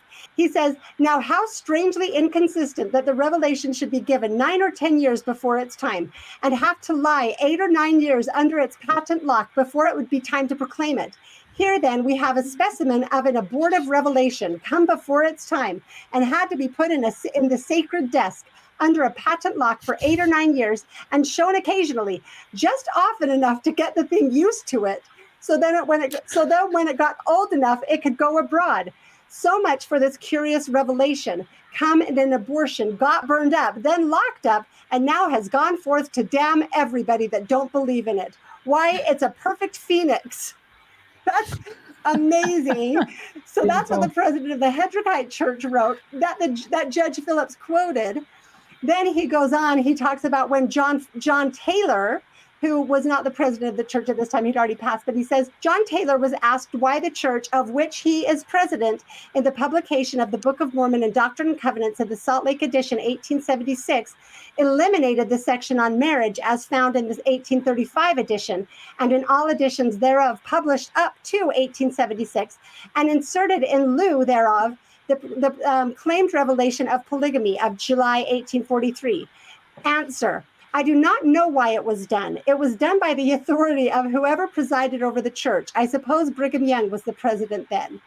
So here, we don't know. Brigham Young just did that on his own, right? And the judge points out how that doesn't follow any of the rules of the church. The Utah Church has introduced societies of secret order and established secret oaths and covenants contrary to the book of teachings of the old church. It has changed the duties of the president and of the 12 and established the doctrine to obey counsel. This is all amazing. He's recognizing all of these things exist in Utah that did not exist in Nauvoo, that did not exist with Joseph Smith. I think I have just one more part to read this. So that was all from section 9. This is from section 10. He says, and this is the part most people know, but I'm going to continue on a little longer. This is how valid he saw the testimonies of the supposed wives of Joseph Smith. It perhaps would be uncharitable to say of these women that they have borne false testimony as to their connection with Joseph Smith. But in view of all the evidence and circumstances surrounding the alleged intercourse, it is difficult to escape the conclusion that they were at most but sports in nest hiding. So he says, at best, they were having affairs with him. That's the best thing I could possibly examine from this, if I'm trying to be charitable, to not just say they were completely lying, right? In view, he goes on and says, in view of the contention of the Salt Lake Party that polygamy obtained at Nauvoo as early as 1841, it must be a little embarrassing to President Woodruff of the organization when he is confronted with the church newspaper in October 1843, certifying that he knew of no other rule or system of marriage than the one published in the Doctrine and Covenants. That's the Statement on Marriage, section 101. That certificate was signed by the leading members of the church, including John Taylor, the former president of the Utah Church. And a similar certificate was published by the Ladies' Relief Society of the same place, signed by Emma Smith, the wife of the president, and Phoebe Woodruff, wife of President Wilford Woodruff. No such marriage ever occurred under the rules of the church, and no offspring came from the imputed illicit intercourse. So can I just point out that as early, when was this trial? 1892, I believe, right? And Judge Phillips knew that there were no children. They already had settled this question at this point. Brigham Young and the others never even tried to find children because they knew Joseph didn't have any, because they knew he wasn't a polygamist. It was the later historians and people who really did believe that Joseph had been a polygamist who were looking for the children. It's amazing that Judge Phillips states unequivocally there were no children. And no offspring came from the imputed illicit intercourse, although Joseph Smith was in full vigor of young manhood and his wife Emma was giving birth to healthy children in regular order and was pregnant at the time of Joseph's death. Certainly, polygamy was never promulgated, taught, nor recognized as a doctrine of the church prior to the assumption of Brigham Young. That's incredible. Like, that needs to be part of this discussion, of this discourse. That was the finding from the very best testimony. So we are still claiming, like Matt just said, these testimonies need to be taken more seriously because they were given under oath without recognizing what Judge Phillips plainly saw from the testimony of the actors actually involved. Go ahead, anyone. We're all speechless. Mic drop. Okay. Thank you for letting me read that. I think it was worth reading. So, okay, we'll go on. So I guess I would like to say, yeah, do you think that this movement is growing when we have access to these kinds of sources that have been ignored and never quoted? So let's continue on. If we look to Nauvoo itself, though, contemporary sources, those are really key. One of the key things that polygamy deniers, those who say Joseph Smith never practiced polygamy, will point to is the relative paucity of those sorts of sources. And there is some truth to that. I'll define paucity for everybody. Synonyms are scarcity, dearth, insufficiency, lack. In other words, there are not good records from Nauvoo, right? I like there's some truth to that. Yeah. There's some truth. A little bit. As Joseph F. Smith said, almost total lack of any evidence. Yeah, something like that. Yeah, we might allow that to be somewhat true. I just think it's so strange that they have labeled this this perspective as polygamy deniers, because it so clearly is supposed to make us think about Holocaust deniers. And right. I don't deny the Holocaust. Right. I also don't deny that the Latter-day Saints committed polygamy, right? Like, I think it was a crime because I believe the Book of Mormon. I know they did it. But the main thing that this mindset believes is that polygamy is not from God and it's not good. But the academics would like to avoid that entire conversation, because you really can't talk about God in academia. That doesn't work. It's actually really uncomfortable to talk about good and evil in academia. That's also really frowned upon. So they are sidestepping that issue 100%. They do not want to engage on that because all sorts of marginalized groups now in the world also happen to believe in polygamy and have that as a practice. And so that really puts them in a bind if they want to support some groups throughout the world. If they want to support some minorities, they can't say polygamy is bad, because some people do that in some countries. And so they want to leave it alone, and they want to just talk about Joseph Smith and say, well, you guys deny it. And it's like, I don't deny that he might have. He might have. I don't think he did. I think your evidence is really weak. Really weak. And we need to get over the ad hominem. It's so beneath anyone that would be a supposed scholar. Like, let's get over the ad hominem, which is what polygamy denier is. I had asked Karen if she would put together a clip of the times they say polygamy denier in different demeaning ways throughout this episode, because it's like, really, that's what you're going to do? Like, you big fat polygamy denier, you're wrong. Like, that's academic discourse. Your mom is a polygamy denier. Right. Right. Yep. And I do also want to say that while we can't discuss God or good and evil or right or wrong, what we can do is look at sociological outcomes, which has been measured and has been done. The Canada case, they presented all kinds of research that was actually done that led the Canadian government to outlaw polygamy, to say, nope, we're not allowing that here because of the scientifically verifiable bad fruits of it, right? Mm-hmm. We can say bad outcomes, right, but that's really what it is bad fruits. So I was going to, did you have something else, Gwendolyn?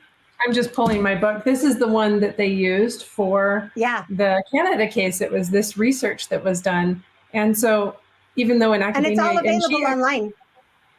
It's all available online. Oh, that's great. The studies all are, that I've seen.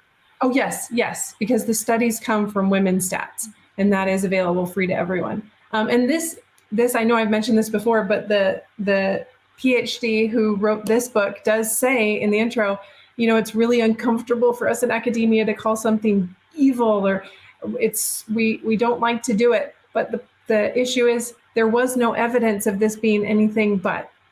It only brings forth bad fruit, as you said, sociologically, and so that's why she could write this book.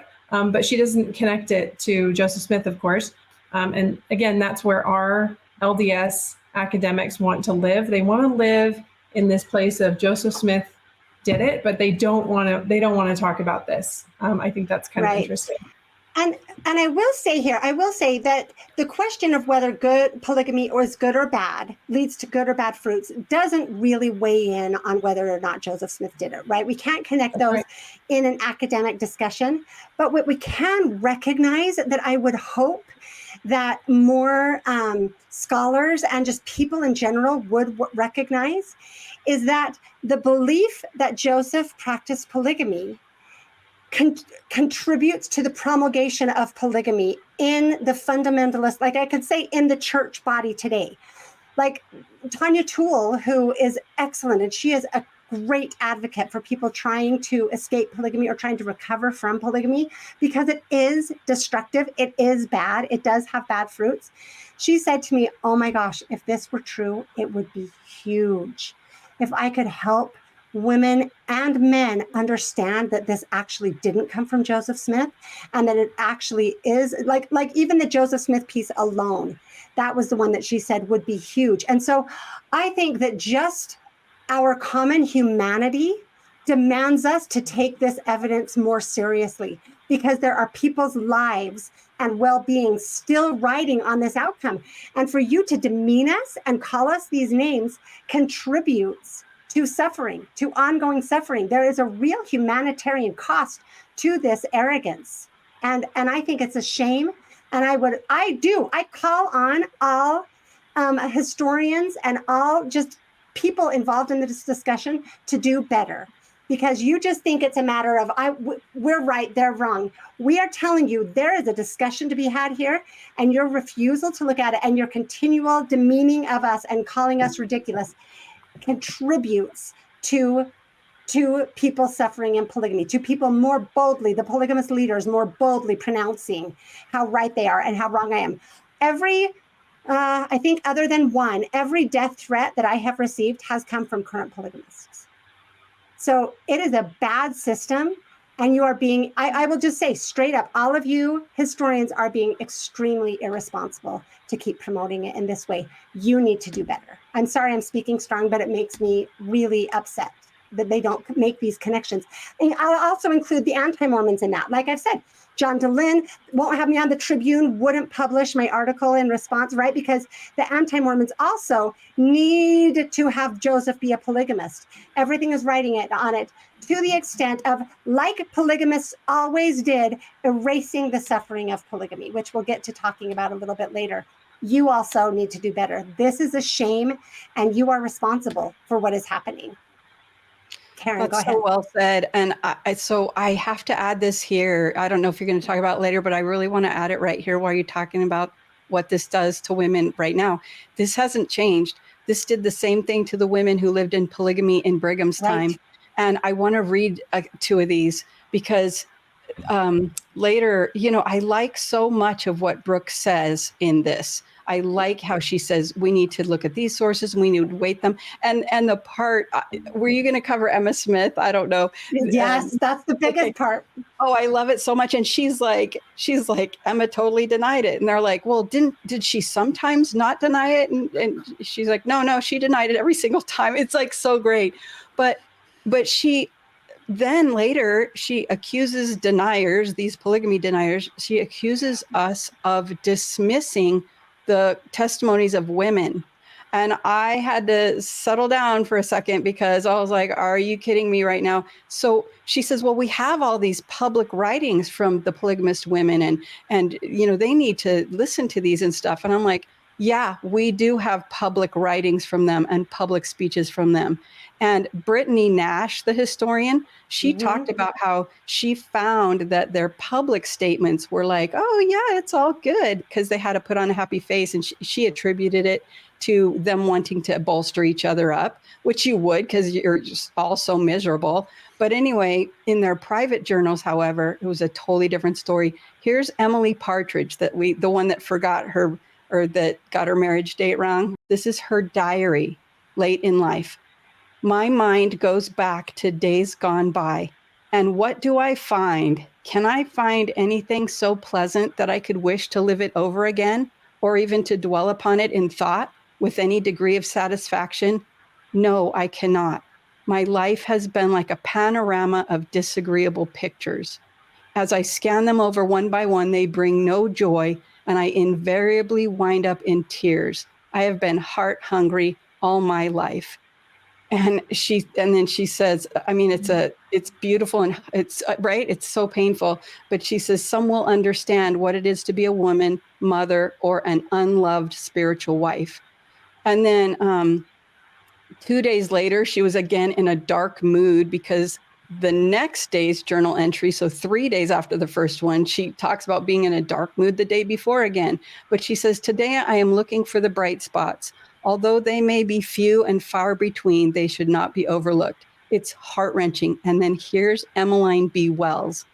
She had written, and it was published, she said, women don't need all this attention from men. And I'm sorry, I'm paraphrasing that, but that's what she published, was like, women don't need this much attention from men. They're not the center of our lives. But in her private journal, right at the same time, she wrote, oh, if my husband could only love me even a little and not seem so perfectly indifferent to any sensation of that kind.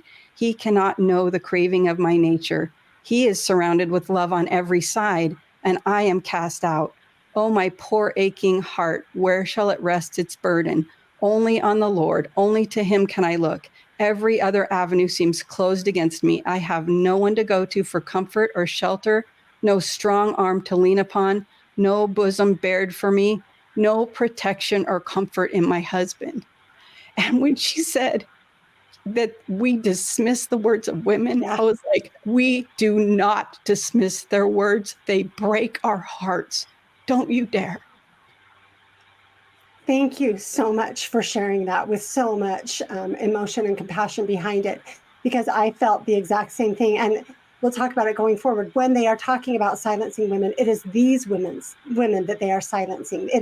They are never acknowledging or paying attention to the suffering, which I would say is, for most of us, our primary focus, right? Is the question, and I know this takes it back to religion, but it is the question of Jacob 2 and 3 versus section 132, right? What do we want the experience of women to be? And all you have to do is look at the different ways that those scriptures view and talk about women to know what we're talking about and why this matters so much and why it is wrong, just flat out wrong, to remove this from the discussion. Thank you so much for bringing that into it, Karen.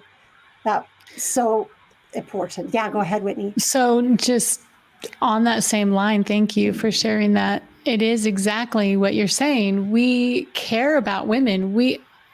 For me personally, I got interested, I guess you'd say, in this topic because I wanted to figure out what my eternal life was going to look like. I'm very much a practical person. And when somebody says you need to do XYZ, I think through the mechanics of that and what that means. And so being Whitney, married, can you back up just one step and say Sure. how you got interested before that was in your study of family history as a daughter of the Utah pioneers? Like, I mean, you weren't Yes. thinking of this in a vacuum. You were. Right. No, so I started doing family history. I had the amazing blessing as a child of living next door to my maternal grandparents. And my grandmother would take me down, way before computers. And so we would drive down to Salt Lake City and we would go to the family history library where we would find the records. And I would just, a lot of polygamy in on my side of the family, where we just descend from people who joined the church in the very beginning of the Restoration and followed Brigham Young West and became polygamists. And so I would just find group record after group record of these family members and, 11 wives, 12 wives, each wife would have dozens of children. I mean, enough children that the man had dozens. And I didn't really think much. So I grew up knowing I came from polygamy and knowing that I had it in my family. But as a young child and with the records at that time, I didn't realize what the family situations were actually like. And so then I get married, and the church very much, they really distance themselves from the idea of being a polygamous church today. But they very much are. They very much believe. My mother-in-law knows that Russell M. Nelson, President Nelson, has 2 wives. He had a wife that passed away and he's remarried and very much believes that he'll have both of those wives in the eternities. That's not something just that my mother-in-law, that's why she won't accept the work I'm doing, because she continually tells me, well, what about President Nelson and his 2 wives? Does that mean he has to choose when he gets to heaven? Right. So I became interested in figuring out polygamy when I got married because it became real to me. Like, is this my future? And what if one general conference, they stand up and announce that it's back, because we were taught that it was an eternal principle, that people in the celestial kingdom, so forth. So as I got older and more records became online, I started finding family records with divorces. And often it was the first wife. Often the first wife, they would get to Utah. The husband would take a second, third, fourth wife.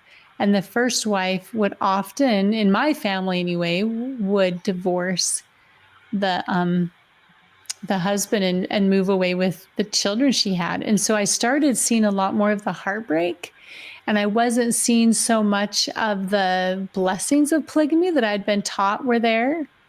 And could we point out that they didn't get child support or alimony? Leaving your husband was a really, really big deal. Most women couldn't do it until they had grown children who could help provide for them. And many women who divorced weren't allowed to take the children, who either chose the divorce or their husband chose to divorce them. Often they didn't. There were no laws protecting the women, is what I'm trying to say. Well, so it was a big exactly. risk to divorce. Yes. And yes, it was a huge risk. Men very much got everything at that time. But also, if you were a second, third, fourth, fifth wife, you had no legal recourse because there was no legal marriage at all. So, I mean, so to me anyway, this whole long thing to say, when Brooke said that about believing the women and that if we don't, when we're dismissing them, and that, she made sure to say that she's, I don't know if she's getting her PhD or she's got her master's in women's issues in history. And I just think this should be a women's issue. Absolutely. Like, it very much should. And I get so upset at the number of specifically men, but also when women chime in and say that their biggest complaint with my book is I just hate polygamy. I'm like, yes, Yes, I do, because I've done enough family history now. And then I was a member of the Daughters of Utah Pioneers for a while. And if you haven't ever gone to any of their meetings, I don't know if they still do it, but they used to, every single meeting, read about a prominent Utahn who is a man, always a man, and always stories of him coming home from a mission, bringing the 16-year-old Swedish girl who couldn't speak English and coming home to the wife who'd been holding down the farm and taking care of the children and introducing, this is, my polygamous wife. So I began as an adult to see just the heartbreak after heartbreak after heartbreak of these stories. And so I think this very much is a women's issue. And I'm proud of all of us for being voices for women to say, God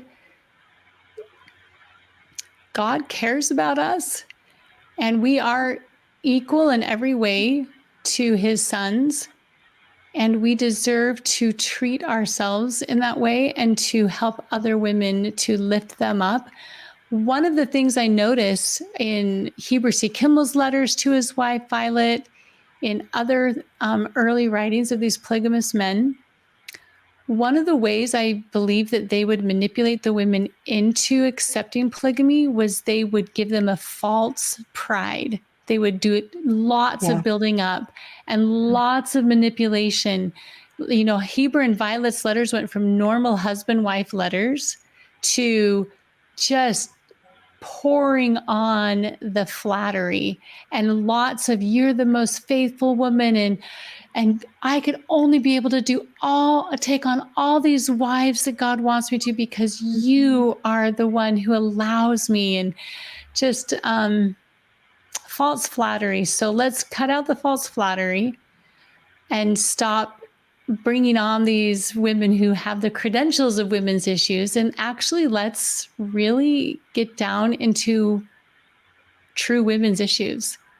And that issue is at the very core of our hearts, of who we are in God's eyes and what our value is in his kingdom.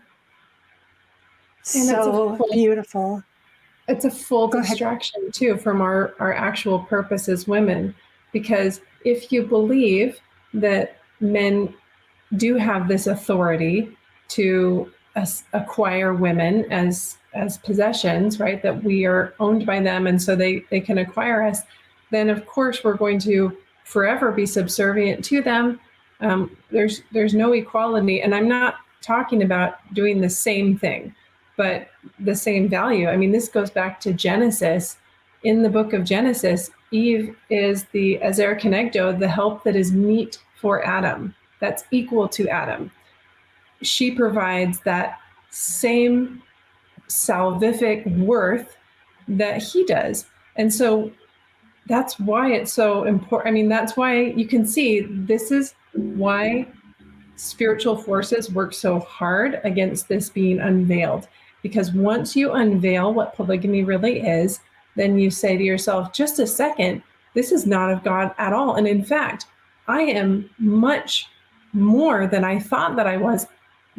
This man and woman are made in the image of God. That means that God is not a man. That means that God is a man and woman paired, twain, united as one.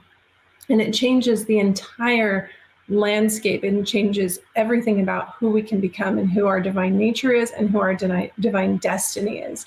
So like you said, Whitney, I do dislike polygamy for all those reasons. I also dislike child sacrifice and all the other sins. They're just sins, but we have this group of academics now that are arguing that we shouldn't really talk about it as a sin or anything like that. Let's just focus on this one thing that we don't really even want to get to the bottom of. Like, they don't even want to find out if Joseph was or wasn't. They want to keep it in the air. It's like, well, you can never know, but probably he was. Stop talking about it. And it's pretty underwhelming.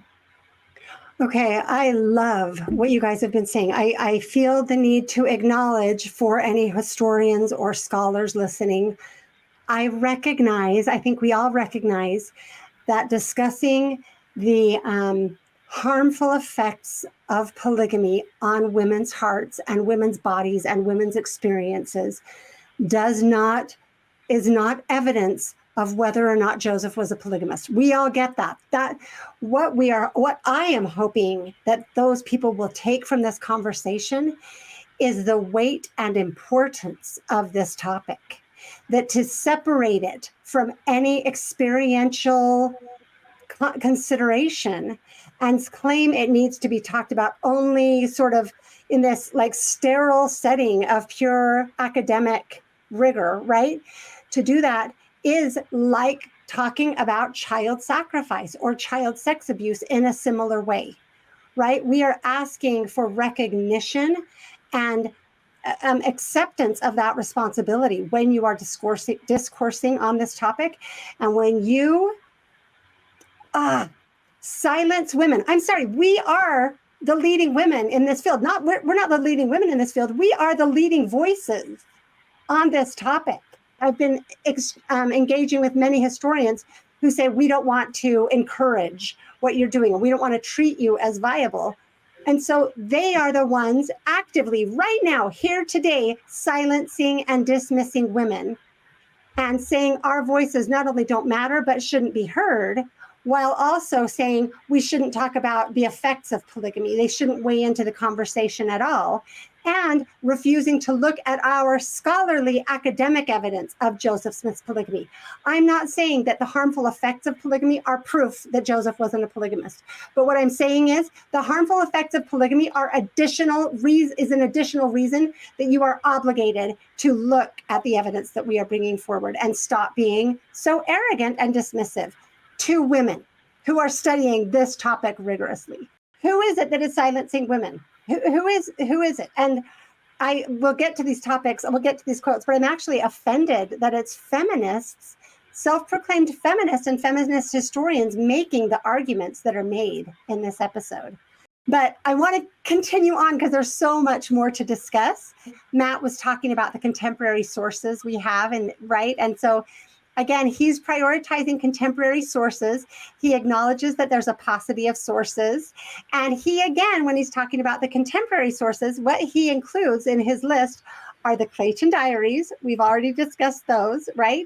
And then he does admit, I think this is so crucial to talk about, he admits we only have transcripts for the relevant portions from 1842 to 1844. That is such an important point, that we have the actual Clayton diaries, although heavily redacted, from up until 1842, his England diaries. We have his pioneer diaries starting in 1846, but for some reason, we just can't have access to the Nauvoo diaries, right? And yet we're supposed to accept them as a contemporary source. I'm sorry, if something has not been released, it cannot be considered contemporary. We haven't been able to investigate it. And even if it is contemporary, we have to know what the motivation was and how credible it is. So I have a lot of problems with that, but I was glad he at least acknowledged that. I think that is something that should raise flags for everyone. It is insane that all of these scholars are saying you're a conspiracy theory for having a problem with the fact that this source that is our main resource, that is our main source we rely on, has not been released. Okay, then he goes on and he lists 132 as part of the contemporaneous evidence, which I found appalling, right? He said, we don't have the original, but we have the Kingsbury copy, which has good provenance. And I died when I heard Brian Hales say that. And now we have Matt Bowman saying it. It's like they're all in the same club of bad arguments. Go ahead, Gwendolyn. Well, this is the one thing where I'm like, okay, if you need me to speak with my librarian credentials, let me just sit in here on the table and tell you, it does not have provenance. 132 does not have good provenance. It's extremely contested. And that's why there's this groundswell of people. It's so funny that in this podcast, they really made our point for us. There's terrible repeatedly evidence. There's terrible. They really couldn't come up with much. There were so many awkward pauses. They're like, oh, well, and it's like, yeah, because 132 doesn't have good provenance. These affidavits don't make sense when you view them in light of the context. The judge said this didn't happen. I mean, right. They're coming really to it again.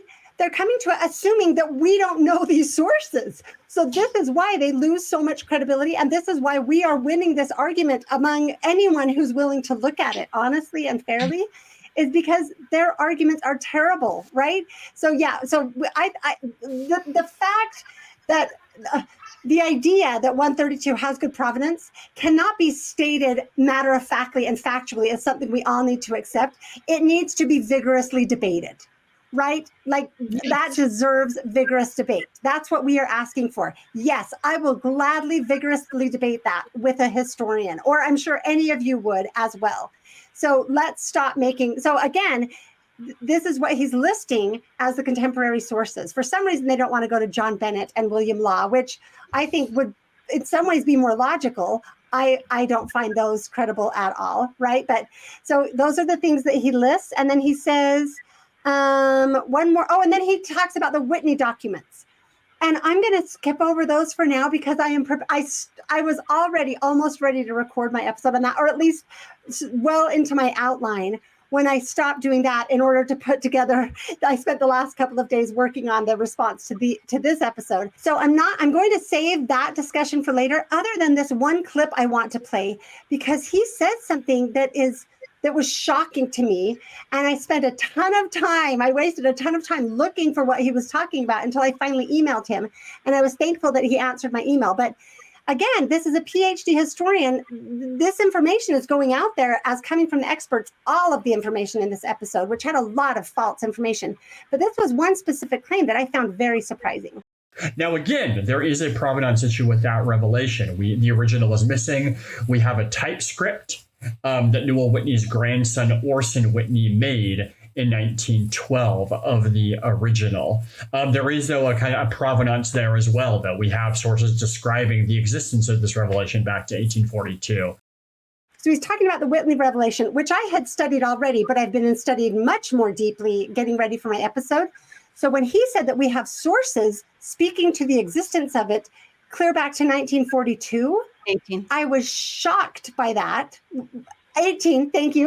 1842. Well, it might as well be 1942 because, so I looked forever and then I emailed him and he explained that I was misunderstanding, that he wasn't saying we have sources dating from 1842 saying there's this revelation. He was saying we have sources that say this revelation was in 1842, which I think is a silly explanation of that because the revelation itself says that it was from 1842. We wouldn't need addition. Do you know what I mean? Like, so I guess I'm just pointing out why it's so important that we engage, because they need pushback to be more careful. All of us can misspeak or say things that are not accurate, but if there's no one there keeping you honest, then it's a problem because PhD historians do it, right? Misspeak like that. And that was a pretty big misspeak to say that about the Whitney revelation. So, okay, I'm going to go on to the next clip because here's a good question. I really do, like Wendell was saying, in several points, and I'll play one of them. I think the interviewers were not getting what they expected at many points, and they were trying to figure out where to go with what was being said. So here's the next question. Let me ask you the flip side of that straight up. What is the evidence that he did not? So what is the evidence that Joseph didn't practice polygamy? I know Gwendolyn has already mentioned some of that, but I want to ask the panel, what would we consider the compelling evidence that Joseph didn't practice polygamy? Gwendolyn has already listed the DNA evidence and being able to actually look at the Joseph Smith papers, right? So those are two huge ones that I have not seen dealt with adequately at all. Mm-hmm. Well, I would say his entire scriptural works. I mean, the Book of Mormon is very much against polygamy. That is a full-on revelation from him. The revelations in the Doctrine and Covenants, numerous ones. If we take out 132, which if anyone has not ever heard about this before, 132 was not put into the Doctrine and Covenants by Joseph Smith.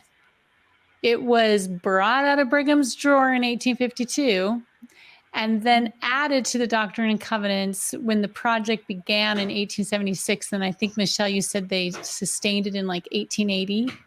Never sustained. It was done. Yeah, it was sustained in 1880 after the second publication when it had been added. Right. As Judge Phillips already talked about.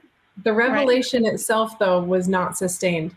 The entire new book, which had a lot of and they put in the pearl of great price. So there was never a common consent for the revelation on polygamy or just to say that Joseph Smith's The Book of Mormon, which is full of revelation, anti-polygamy, the Doctrine and Covenants, if we take out 132, which was not in there when Joseph was alive, then everything in there is about monogamy. And 101 was in there, which was taken out, right? Yes. So it's a stronger version. Okay. Right. And then we have his translation of the Bible, where he actually, the translation of the Bible, the inspired translation, he actually comes out even stronger against David and Solomon and their polygamy. Can I say something about that? That's something that I'm making a video trying to run through the history, just an alternate gospel topics essay on the history of it, if Joseph actually wasn't a polygamist, which I don't think he was. But I've been going through that inspired translation of the Bible. He started it in 1830.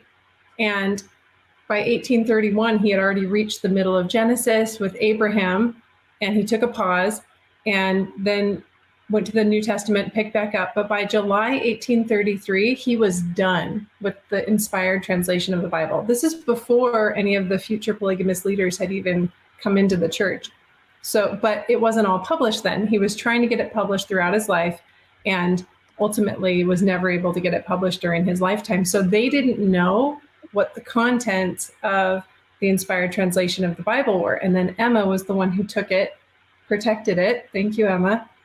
From revision, and she kept it. But now we have the original documents, again, Joseph Smith Papers Project, and we can see that he was not considering that, how Abraham was righteous and all these things, because he made no changes to that story that changed the polygamy in any way at all. And as Whitney said, the changes that were made related to polygamy more strongly condemned it. So that's a huge piece of evidence. And in fact, Mormonism with the Murph just did an interview with Richard Bushman, and I was so surprised that Richard Bushman repeated this too, and Murph did, Stephen did as well. Like they both talked about that. When he was translating the Bible, he began to think about this and started to question it, and so we know that he knew about this as early as 1831. And I was like, you guys, the documents don't support that. Like, how are we still perpetuating this? It's like they took all the information that came out in the 80s when the internet really made this flourishing Camelot and all that about polygamy research. And then they were like, now we've got it and we're done. Lock it up. No more. Yep. And I was just stunned that even Richard Bushman, but then again, he's not a polygamy expert. None of the historians that are pontificating about this are I shouldn't say that. That's not very nice. But because Richard Bushman, he's a great historian. He just I'm not sure if he knows that the documents from the translation support this. They haven't looked critically at this topic specifically and at these questions. What we are doing, they have not responded to, right? Mm-hmm. And I get it, because YouTube, why would a credentialed historian be like, I'm going to respond to this YouTube? It's very uncomfortable for them. But that's how people are getting their information now, and it's changing the landscape. And this is what I just said to, Christopher Blythe responded to my episode with Cheryl Bruno, and he's a professor, an associate professor at BYU. And in my exchanges with him, it's just been frustrating, because I'm like, all I am asking for is a little bit of humility, a little bit of open-mindedness, a little bit of patience, and a little bit of charity, right? Have a little bit of humility that maybe there's more that you could learn that's possible, right? A little bit of patience, because I have said multiple times, I am working on trying to make it possible to add in writing academic articles for the journals. I have already proposed to present at the academic journals. I am going that direction. I assume I would invite anybody else who feels like they could help us in that avenue. to start composing academic articles, I think that would be helpful to put it on their turf, right? But then also a little bit of like patience to wait for us to do that, and a little bit of charity to assume that maybe we have brains in our heads. Maybe we are capable of actual critical thought, which they would know about us if they engaged at all, you know? And so it's fine that you haven't watched our research, but just go, oh, I'm not aware of that research yet, so I can't speak to it, rather than speaking to it when you are not aware of it, right? That's like, just take a step back, have a pause, and stop not only assuming, but asserting, putting on your PhD badge to say these people are idiots. My educated expert conclusion that you all need to listen to is that these people are idiots. Just stop doing that and wait until we can move this forward a little bit onto your turf. Either engage on our turf, that's great, and then speak about it, or wait for us to engage on your turf before you speak about it if you're not willing to engage on our turf. That's all I'm asking for. That's great. They may not choose to allow us to engage on their turf because they're making sure that the message is this is not acceptable. This is a conspiracy theory and it goes against all academic consensus. And one of the things that you have to do to publish is show that you're addressing the academic consensus. So it will be interesting to see how those efforts go because they might just say rejected. Right. I would recommend to anyone listening to this, I would recommend not doing an academic paper on Joseph was not a polygamist. Like, for example, Agreed. The one I'm working on right now is the work I've done on the development of contraception throughout the 19th century. Right. So that's I think it's wise to focus on peripheral issues that weigh into the discussion, and that we can show solid research on. I think it's too big of an argument to handle Joseph Smith's polygamy. I think looking at the changes to the Bible, Joseph Smith's changes to the Bible, and how they relate to section 1 and to verse 1 of section 132 is a viable topic, right? I have like a list of 10 papers that I could write today if I just had the time, right? But I think are viable topics. I think we need to narrow it down to smaller things and open discussions, open conversations, right? Looking at the problems of the affidavits, even just choosing 2 affidavits and writing a paper on why those are problematic, right? These are the kinds of small focus things that are much more that I think would be much more successful. So I'm giving away my strategy to any historians who might be listening. And I will say, if you get well-written, well-supported articles and you reject them merely out of gatekeeping this topic, there are enough historians listening that you'll be called out. We will expose that and still publish our articles, right? And at this point, I'm not sure that the historians have larger audiences and the academic journals have larger audiences than we do on YouTube. So, right? So okay, we'll play on your turf, but you better let us into the playground if we are playing by the rules. That's what I'm going to say to all of that. So I wanted to add to some of the things that I find compelling evidence. So we've talked about the Joseph Smith papers, but some of the specifics there are things like the letters between Joseph and Emma. Joseph's relationship to Emma is much more available to be seen than it was before. Joseph's statements about women versus Brigham's statements about women, right? Joseph, how he put women in positions of power. Show me a polygamist that does that with women who are opposing polygamy specifically. I showed Brigham in the, I can't remember if it was the 70s meeting or the elders meeting, but where he said, any man who follows, this was 1845, any man who follows a woman is going directly to hell. God knew what Eve was. Like, Brigham was a straight up woman hater. Joseph wasn't, right? Then we have the research that Whitney has led out in and done a marvelous job in, showing the journals and letters of the apostles in England, the relationships that were happening in England, and the development of something that looks an awful lot like spiritual wifery. I've started to call it divine infidelity, like divinely, whatever we want to call it. It looks very suspicious, right? But like the entry that Karen read about Emily Partridge talking about being a spiritual wife, right after we said that that term was never used, that was only John Bennett. So we can find all of these things. And then the biggest thing to me that has been really compelling is seeing the growing mountain of altered documents trying to advocate for polygamy. Like off the top of my head, the October 5th, 1843 journal entry, which even polygamy experts haven't known what I was talking about. Like I had to, from my experience, I had to explain to Don Bradley what I meant by that in one of our early conversations, right? And they just don't know this evidence at all that are some of our main things. But we can also talk about the March 1842 Relief Society letter, the Harrison Sagers sermon that Joseph Smith gave that Wilford Woodruff recorded, right? You guys help me, like Hiram's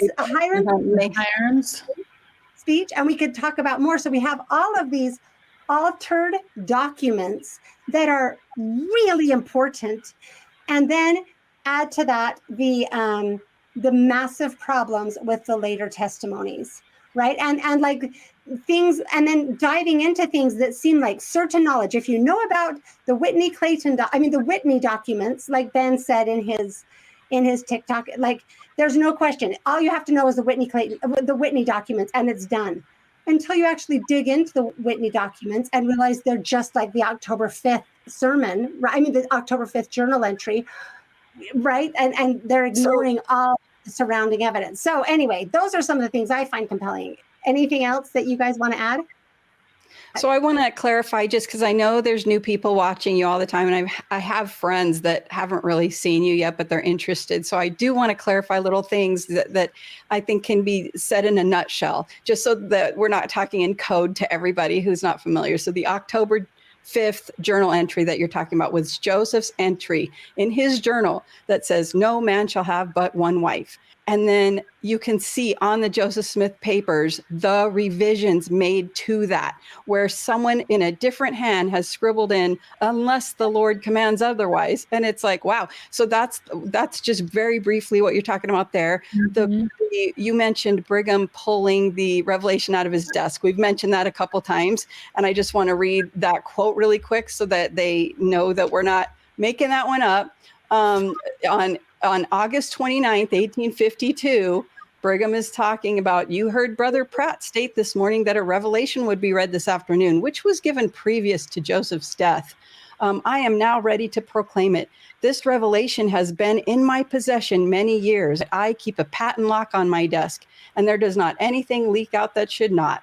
And so we have the Journal of Discourses talk where he says he's had it in his desk this whole time. So these are not things that are just easily thrown out. And the last thing I just wanted to share was Section 101. We've referenced that a couple times, and you've talked about it, and we've all heard it 50 times, and Michelle's talked about it in a dozen episodes or more.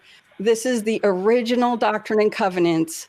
The 1835 edition contained this article of marriage. "Inasmuch as this Church of Christ has been reproached with the crime of fornication and polygamy, we declare that we believe that one man should have one wife and one woman but one husband." That is what was in our scriptures until 1876. Anyway, there's some references for the people who didn't know. That's good. And Joseph's 1843 journal says, "No man shall have but one wife."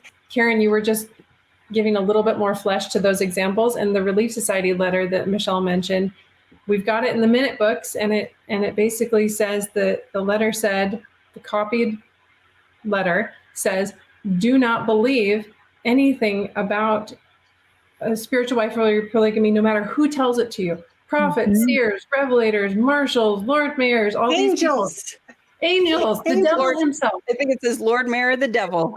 Yeah. And then there's a letter, and it's like, which came first? Well, the letter says, "Don't believe any of these things unless it be by our own mouth, by revelation." And it's like, all right. I mean, that's just the exact same change that was made to Joseph's journal, where you say, unless. Right. So they just made space. And was it Richard Van Wagner wrote about how there was the changes made it very seamless. All these changes were made after the death of Joseph, and they're all recorded in the history of the church. I spent my time revising. On this day, we revised the history of the church. And so these revisions were made in 1845 through 1850, whatever. So the documents don't look very different. They look exactly the same. So you have to go beyond just the date that the document was created in the 1840s. You have to look at the content and say, well, one of these says polygamy is forbidden and the other one says it's okay. So which one came first? Well, we can now trace in a few cases that the first one was revised to say polygamy is okay. And so then you can extrapolate and say, well, the same thing happened here with this letter to the Relief Society. I love it. We can see it. Yeah. We can Go see ahead. it again and again and again. We can see the draft history. That's what's so useful. We have the original. We have the draft where it was saying to be revised. It has the crossouts, it has the additions. Then we can see the finalized version. And if anyone doubts this, we have all of these sources. For example, I love Hiram's April 8th speech, 1844, right? Because they made changes to it. And then still they were like, it's not enough. We can't fit this into the story no matter what. And they just erased it from history, right? That's all. And it's now been erased from history again, taken off the Joseph Smith papers for very unreasonable reasons. But I did remember the thing I wanted to say, and it's in regard to the but one wife, right? Like you can have one wife or but one husband. One can mean at least one, right? Is how they interpret that, how Brian Sells says it. We have to give credit where credit is due. That was also Joseph F. Smith. It was Joseph F. Smith who originally made that argument. And so that's another thing that I should say has been part of my evidence is seeing the arguments against it, seeing the ways they came up with to explain away everything Joseph said, including people who were in Nauvoo. They don't, like, there is no good way to explain it away. And they tried, and then the historians are still making the same arguments today. Listen, like the best way to be certain of your conclusions is to talk to the smartest people who disagree with you. And that's what I did in polygamy. That's how I first became convinced that polygamy is not of God. Because I heard the very best arguments from polygamists and was like, that's what you've got, right? And then the same thing has happened with historians, and it's happening hopefully to many other people with the historians. Like, this is what you have to base that on. So Michelle, I think I don't have your list of videos in front of me. I'm trying to remember. Did you talk with Brian Hales and Todd Compton before you did your episode on Joseph was not a polygamist? With Todd Compton, it was right as I was saying, oh, there are problems with this narrative. And with Brian Hales was before that, when I was like, okay, tell us why we're wrong. And, so that's his one only of the answer things was, you need to be excommunicated. That's the only answer he's ever given me. Like, tell me why Joseph was a polygamist. You need to be excommunicated, or you need to be quiet. That doesn't help convince me. That helps me know you've got nothing, which, I mean, what he's got is but one, right? Like, not good arguments. The spirit of polygamy is to make sure that women only sing one tune. That's the only tune we're allowed to sing, and it's sustain the brethren, keep sweet. So that's what's actually, it's like too bad, but it's okay. You started this journey because you were like, hey, I want to show and have an online conversation about why polygamy is not of God. And the Joseph Smith was a polygamist question was less important, which I think we all agree is less important than the actual theological I thought that's question. why he died. Right. But you've actually now like honed your arguments as you've gone. So some of these polygamy experts, historical polygamy experts, you came up against when you were still sort of learning. And as you were interviewing them, it was kind of like, oh, well, I didn't know about those sources. And then you started looking into them and it was like, just a minute, these sources don't really hold up, but we're just assembling them in this big group. But they're kind of like a sandcastle, it's not super sturdy. So I just think it would be interesting for you to have these conversations with the polygamy experts again, now that you've got some really good historical background in studying it.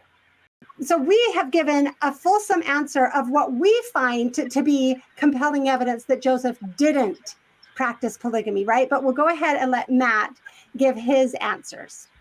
Well, there are two buckets, just as there are kind of two buckets of evidence that he did. One is that there was a number of instances while he was presumably practicing plural marriage in Nauvoo in the 1840s of him denying that he was doing that. He gives a famous speech in May of 1844 in which he states that he is not practicing plural marriage. Under his editorship, the Times and Seasons, which is the newspaper in Nauvoo, publishes a series of statements denying that polygamy is a doctrine of the church. So I found that to be interesting. He admits that there are these denials. He gives us, I think, 2 examples, doesn't quote from either of them, and frames them as he's practicing polygamy while he's saying these things, right? And I'm just going to let, like Whitney, why don't you start? Oh, go ahead, Karen. Yep. I have to say, it made me, I was like, the tone. It was the tone. He made a speech where he said he didn't do it, and they published it in the Time and Season. He was the editor, but he did that. That is a rhetorical device to put it in that sort of a tone, which just conveys, you don't need to worry about it. You don't need to look at that. It's not very important. It's completely important. That's the crux of the whole thing. Every time Joseph opened his mouth about polygamy, it was to condemn it. So to say it in that tone, that dismissively like that, just kind of fried me for a minute. I had to breathe. That's good. Well, and putting it that way, as you're saying, Karen, it also, he makes it sound like there are only 2 times. Right. And there was the one speech that was then printed in the Times. So all of our work, everything we're hanging our hat on is just that one speech. That's all he did. That's just that one little tiny. So not even enough for a bucket. He said there's 2 buckets. That's like not even a thimble. Right. And it's a sacrament cup. Yeah. There you go.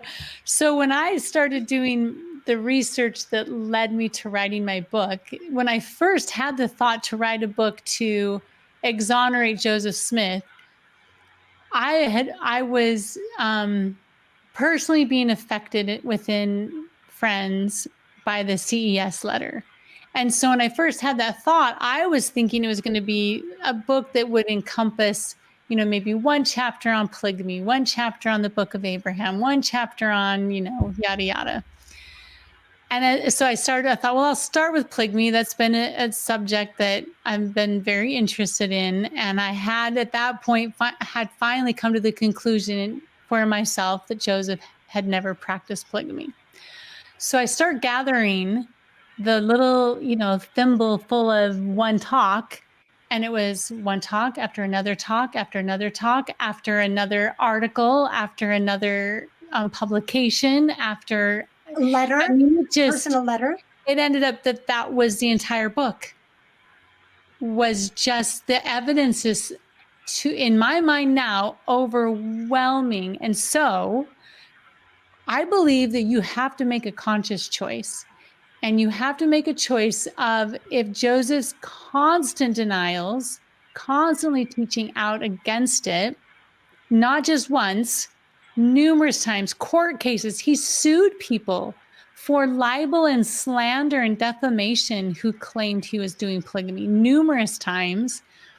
So you have to say, this man who's not only fighting it in courts of law, fighting it from the stand, fighting it in the church's newspaper, creating affidavits and publications that he had missionaries leave and go throughout the world with this pamphlet that he created saying, I didn't do polygamy, and these are the people who were. Then if that's all a fraud, then he is a liar. Like, there's no other way around it. Like, it wasn't just a couple of times, like in his journal, or walking up and down the street saying, don't do polygamy, because I'm the only one who can. So wink, wink, I really mean something else. Like, when you read how often and how much and how fervently he condemned it, you have to make a conscious choice. And the choice has to be either he was telling the truth, and then you need to deal with what all that other evidence means that came years later saying he did it. or he was a liar. I mean, there's just, you don't do that much work that he did to denounce it, just because you know, it's just a wink, wink. We're really doing it. We're doing, we're going to call it, I'm going to call it polygamy for all you people who are doing it wrong, because what I'm doing is a high and holy ordinance called celestial marriage, right? Which I mean, you never mentioned. when you start really studying it, and that's what I keep wondering, like, have these historians maybe actually never really studied what he said and did? Like, they're just basically, somebody once said, like, when you have a PhD and you just quote another person with a PhD, then that's all you need to do is just quote them, because you're trusting that they actually did the work. And so maybe that's what's going on, is they're just quoting other historians and other academics. I don't know, because it's just fascinating to me. I think if you just sat down and read even 1/10 of what we've all read, I wonder if they'd change their mind. Well, the only books that are out there right now that really compile that is yours, Whitney, and Joseph Smith Fought Polygamy by Richard and Pamela Price, which they're not accredited historians, and they come from the RLDS tradition, and you're not either, so nobody should read that apparently. So if you are only willing to read accredited historians, which this has only been a thing like this generation. Fawn Brodie wasn't an accredited historian when she wrote No Man Knows My History, but now looking back, we're like, well, it was a really groundbreaking work, and blah, blah, blah. And then later she got it. She got her degree. Michelle, Juanita Brooks wasn't when she wrote on Mountain Meadows. Right. And you know who else wasn't? Is Lester Bush.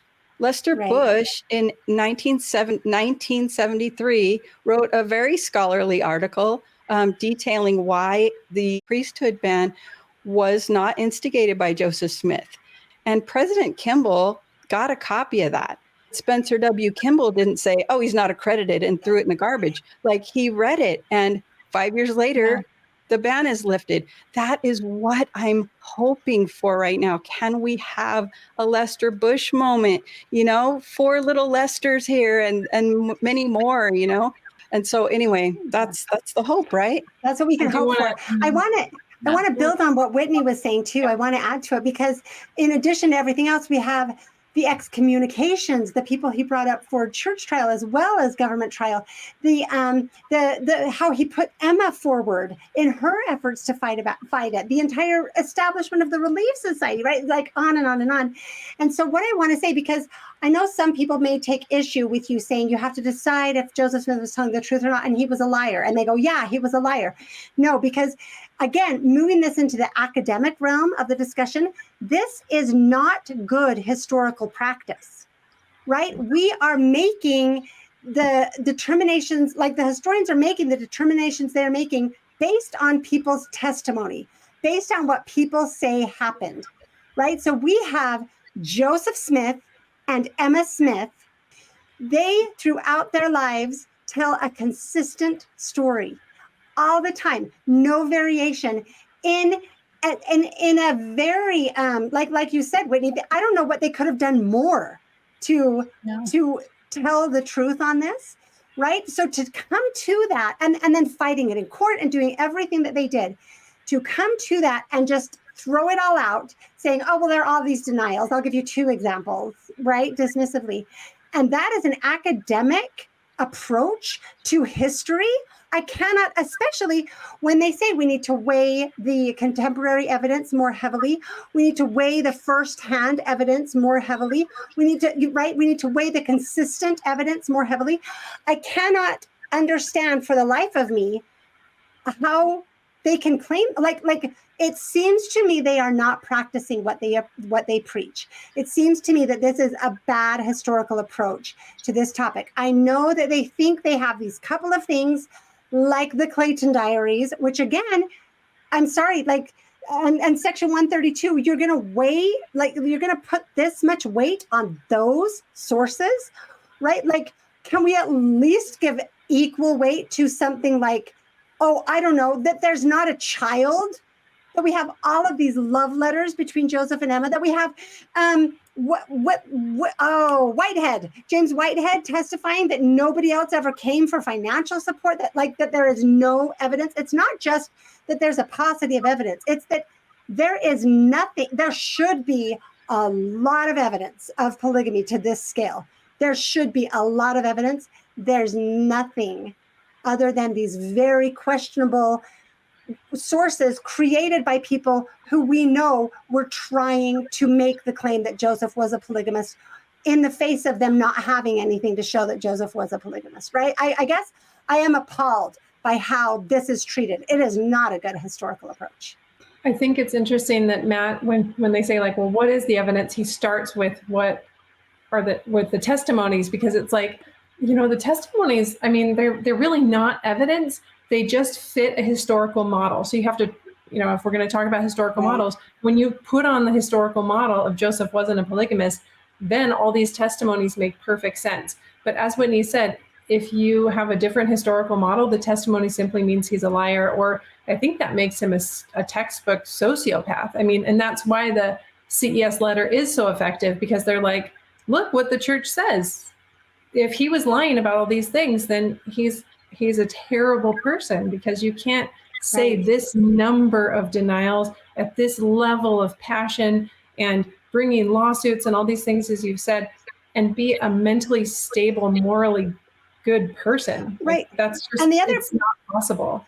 The other point that I have brought out repeatedly is also, it makes no sense. He made it so much harder for himself if he were a polygamist, right? You have to look at what the actual polygamists do. Even Brigham, with his grooming in late Nauvoo in 1844, especially 1845, he's grooming the people. He's leaving the door open. That's what we would expect to see. It would make no sense for a polygamist practicing secretly to do this, because it's shooting himself in the foot. So Matt goes on to talk about, I think, his second bucket. Let me see if that's what he's saying here. Now, that's not necessarily evidence that he didn't. Let me back up. This is the framing of how they approach. He gives two small examples of Joseph's denials and then tells us how we should think about them. Joseph's denials aren't evidence that he didn't. The women's later claims, which are really just hearsay, right? They're just claiming something 30 years later. That is the solid evidence that he did that we can't ignore. All of Joseph's denials aren't evidence that he didn't. So I'll continue on with that. It was so weird. It was so weird when I listened to that, because I didn't understand what he was saying. And I rewound it and I rewound it. And finally it dawned on me what he was saying. I'm like, you're saying that the contemporary evidence that we do have is not evidence at all. The Times and Seasons publishes a series of statements denying that polygamy is a doctrine of the church. So that's that's not necessarily evidence that he didn't practice it, right? Some could argue just the opposite, that he felt compelled to deny it. Yes. Right. But if you are inclined to the belief that he did not, though, that might be strong evidence. It might be. If you have no historical context, then yes, you can think that is evidence that he was doing it, that he felt the need to deny it. But if you have actually looked at the history of polygamy in America, the Mormons, as they were called at the time, were not the first polygamists. It had become associated with restoration groups, to the point that Joseph even says at the end of his life, I hadn't been, issued one revelation before it was said that I had 7 wives. He's like, this has always dogged me.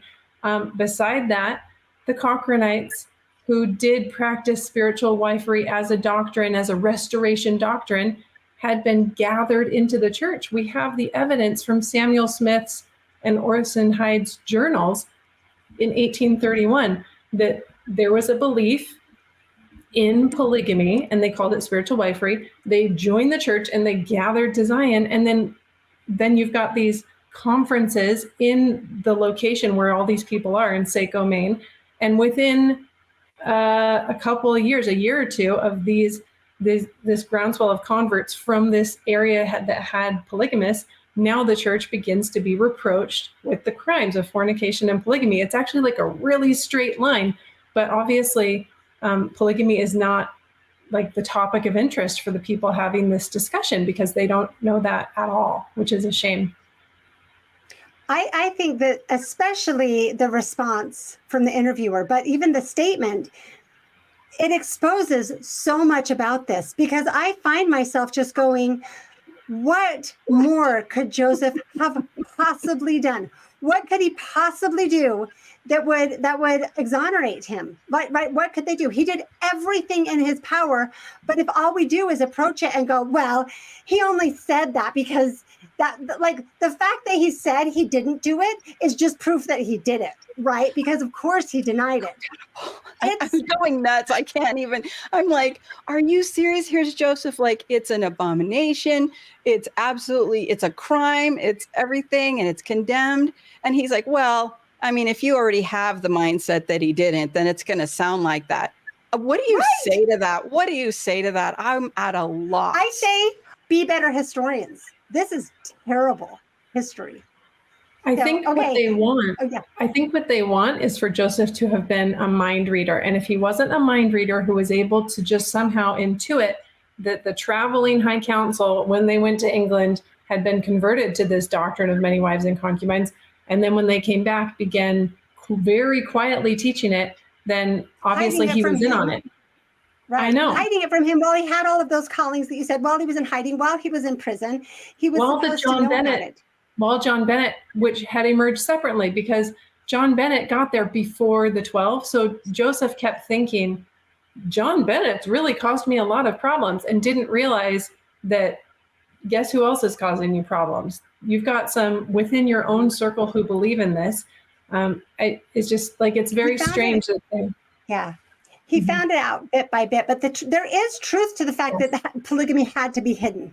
It did. They had to hide it from Joseph Smith, which is why we see after Joseph's death, polygamy explodes. Many more wives, many more children. So what, did it all of a sudden not become super scary in Nauvoo? Was there no more raiding of houses looking for diaries or pregnant wives, right? Whitney, do you have anything to add? Okay. Oh, no. I just... Hold on. I just realized another thing. The whole, well, how could they have all been practicing polygamy right under Joseph's nose, right? And yet that is exactly Brian Hales's claim about Hiram. He literally claims that Hiram's own brother was engaged in polygamy regularly with over a dozen wives, and Hiram didn't know. And he was preaching against it because he wasn't in, quote, Joseph's polygamy inner circle. That is what Brian calls it. And I just put that together, that is their story about Hiram. So somehow all these guys are polygamists under Hiram's nose, and he didn't know it. But it's impossible that they could be polygamists under Joseph's nose, and he didn't know it. This is crazy, you guys. This is worse every time I think about it. And do you know what, though? Do you know what, Karen? This is what you're missing. You have to remember, we have to view Hiram and Joseph through Brigham Young's lens, right? So Joseph was this big liar, hypocrite, and Hiram was a dummy-dumb Dummerson. Hiram was just dumb, if you listen to Brigham Young talk about Hiram. So it is possible. And also Joseph Smith III, 12 years old, almost 12 years old when his father was killed. No clue. His father had, that's one of the things that Judge Philip even acknowledged, is that Joseph Smith III was supposed to be the leader of the church after Joseph, that Joseph had given him that blessing and published that. That's what Judge Philip said. And tell me a polygamist, but Joseph hadn't taught his son. Joseph's last words to Emma were, can you raise my sons to be men like I am, right? But so this was happening everywhere under everyone's nose. Joseph and Emma were fighting all the time. He was abusing her in all of these ways. And Joseph Smith III didn't have a clue, and Hiram didn't have a clue. Oh, and Lucy didn't have a clue. Brigham had to burn her books, right? But we have to believe these decades later claims. So good points all around. Okay, let's go on to, this is where Matt brings up his second bucket. He acknowledges there are two buckets, these silly denials that are just proof that he actually did do it. And then this second bucket. And that's the other really, I think, category of evidence that he did not, which is the absence of evidence that he did. That also isn't evidence that, I mean, like, we could say the same thing. Well, of course you wouldn't expect to find evidence that he did because he had to hide it, right? And he, again, doesn't expand on that at all. He just says there's a lack of evidence. Like, the child discussion alone is huge. But it's worse than that, because so this whole episode, really, when you listen to the entire thing, it's so academic heavy. The historians, the PhDs, those who've been in, the accepted academics, which by saying that, they're saying the polygamy deniers were not. So, right. So they've made two camps. And then it's even worse, because then as they go on, their lack of academic rigor and I don't know what you want to call it, what they're accusing us of is so apparent. Like, really, you're going to say, I just can't believe some of the things that come out of their mouths, but this is one of those that I just was like what Karen said, you had to rewind it and be like, what did they just say? Like, yeah, there's a lack of evidence he did, which is proof he did. So the lack of evidence that he did proves that he did. I'm like, what universe are we in right now? The denials prove that he did, and we shouldn't be surprised by the lack of evidence, because the closer people are in a relationship, the less evidence there is going to be that they were in a relationship, right? Isn't that what comes up a little bit later on? Like, you shouldn't expect to find evidence of married couples being in a relationship, because that wouldn't exist, right?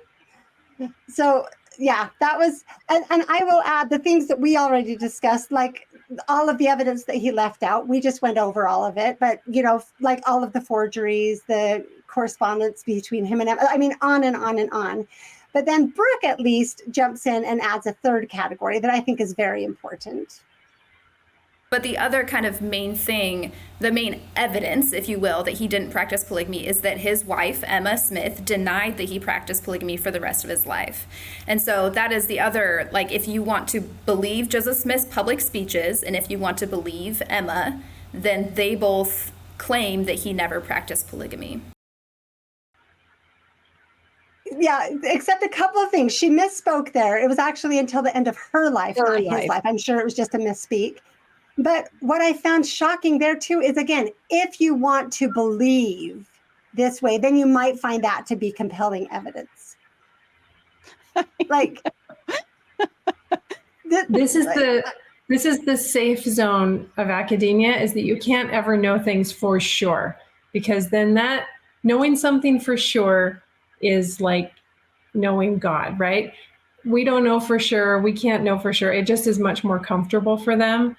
Because then it keeps them in this perpetual state of inquiry. But they don't want to look too close at this. The reason I don't buy that is because they never do it in reverse. They never said, if someone wanted to believe that Joseph was a polygamist, they might take these affidavits seriously. So I don't buy it, Gwendolyn. I don't think that's, because it's only dismissing one side of the argument. I completely agree. I think there's spiritual forces working on this, but the way that they're operating in their academic circle is they're not dealing with the spiritual element. They're like, this is we're not being influenced by dark spirits to refuse to look at this. I mean, that's not even part of this conversation, but I do think it's interesting that there is not a willingness, as you're saying, to turn the tables, look at it the other way and say, what if you wanted to believe that Joseph was a polygamist and it was important to you because your whole career rode on it? What would you have to believe? And it quickly becomes much more conspiratorial when you look at it in that way. Side. Like, wow, look at all that had to happen for this to be begun. Joseph really did a number on people. Excellent point. Another thing I like to bring up with Emma, I remember with Sylvia Lyon, they gave all of this weight, and still do, that it was her deathbed confession that Joseph was Josephine's father, right? They don't ever acknowledge how many decades later, that was well into the 1915, I think, that Josephine Lyon wrote that affidavit, and there's a lot more to go into on that, but they give all of this weight to that's her deathbed confession. It was Emma Smith's deathbed testimony right? They never give that any weight. How do we, like on her deathbed, she's still lying about this awful husband. What? I can't anyway, it shocks me. Aren't you glad that at least Brooke didn't say that? You know what I mean? She didn't say, oh, I think she was lying. Like Brian Hales literally was like, I think Joseph III was lying when he said his mom denied it. And I was like, at least Brooke is like, no, she denied it every single time she spoke. So that made me super happy. So I'm like, good for you. Yeah, because in fact, the interviewer, because of these common stories that go around, the interviewer actually pushed back. He seemed to believe, said, this is the quote, did she at some times in her life concede otherwise? She was like, well, weren't there times that she admitted it? And that's when Brooke was like, well, here, let's play. I have Brooke's response to, weren't there times that Emma acknowledged it? And we have other sources where people claim that Emma did know that they were practicing polygamy. But if you take her words, she always denied that they practiced polygamy. I did love that. But the reason, again, I'm going to push back against you a little bit, Karen, because she is saying that Emma is lying because she doesn't believe her. And she is saying the only way you would believe her is if you were ideologically committed to believing Joseph was not a polygamist, right? I have hope. You can't crush my hope. We can hope. We can hope for the best for all of these people. I was happy. I was very happy that she acknowledged that the only claims of Emma saying Joseph was a polygamist were coming from other people. I wish they would say the same thing more often about Joseph Smith, right? I'm glad she said it about Emma Smith, but I wish she would give it more credibility. I wish they all would. So yeah, that was good. So this was interesting because I think, again, the interviewers were taken aback. So this is where they went from there. I'm assuming this is not necessarily an unusual occurrence for historians to discover conflicting evidence. So what do you think when you come across conflicting evidence? And is there any way to determine the, quote, truth? Okay, so I'll just go right into Matt's answer. And you guys probably remember this. I just want to ask this question. Whose side does it sound like he's arguing for, right? Which side of this debate do you think it sounds like he's pushing? This answer was so interesting to me. And again, was like, oh, please practice what you preach. This was a great statement on, can we find the truth? No, that's a really good question, right? And it is to say, I think a lot of people who are not trained historians or who have not tried to suss out what actually happened in situations like this may be under the impression that it's a lot easier than it actually is to determine things like this. It would be very, very easy, right, if we had say that we had a signed document from Joseph Smith dated June 1844 where he says, I married the following woman on these dates, signed Joseph Smith, right? That seems like it might be definitive. But in fact, there would be a lot of questions historians would have about such a document, which is to say the question of provenance. Where did this document come from? Is it in Joseph Smith's handwriting? How reliable is it? We cannot simply take, as Brooke has indicated with this discussion of Emma, we also cannot always take historical actors at their word because people lie. People's memories change over time. That's very well documented as well. So sources are always tricky. What historians do then is try to get as close as we can, as Brooke says, to the past. Generally speaking, that means contemporary documents are more useful, but not always, because, of course, this question of provenance. Where do the documents come from? How do we know about where they were made and when they were written and for what purpose? Oh my gosh, I have so much to say to that. Does anyone want to go first or should I just go? Okay, I'll go and then you guys can follow up. So this is what was amazing. Again, it sounds to me like he's arguing for our side. We can't know for sure. We can't. And when he said, if we had a signed statement from Joseph Smith saying, I married all of these women, then that would be something. Do we have any statements from Joseph Smith saying, I did not do this. I didn't, like, how many statements do we have from Joseph Smith saying matter-of-factly with complete finality that I did not do this? So he's acknowledging that a statement from Joseph Smith that we could prove the provenance of, right?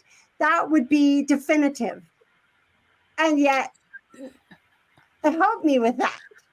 Well, more damning is that we have a statement from Joseph Smith reading parts of what becomes Section 132 and saying they turned the truth of God into a lie.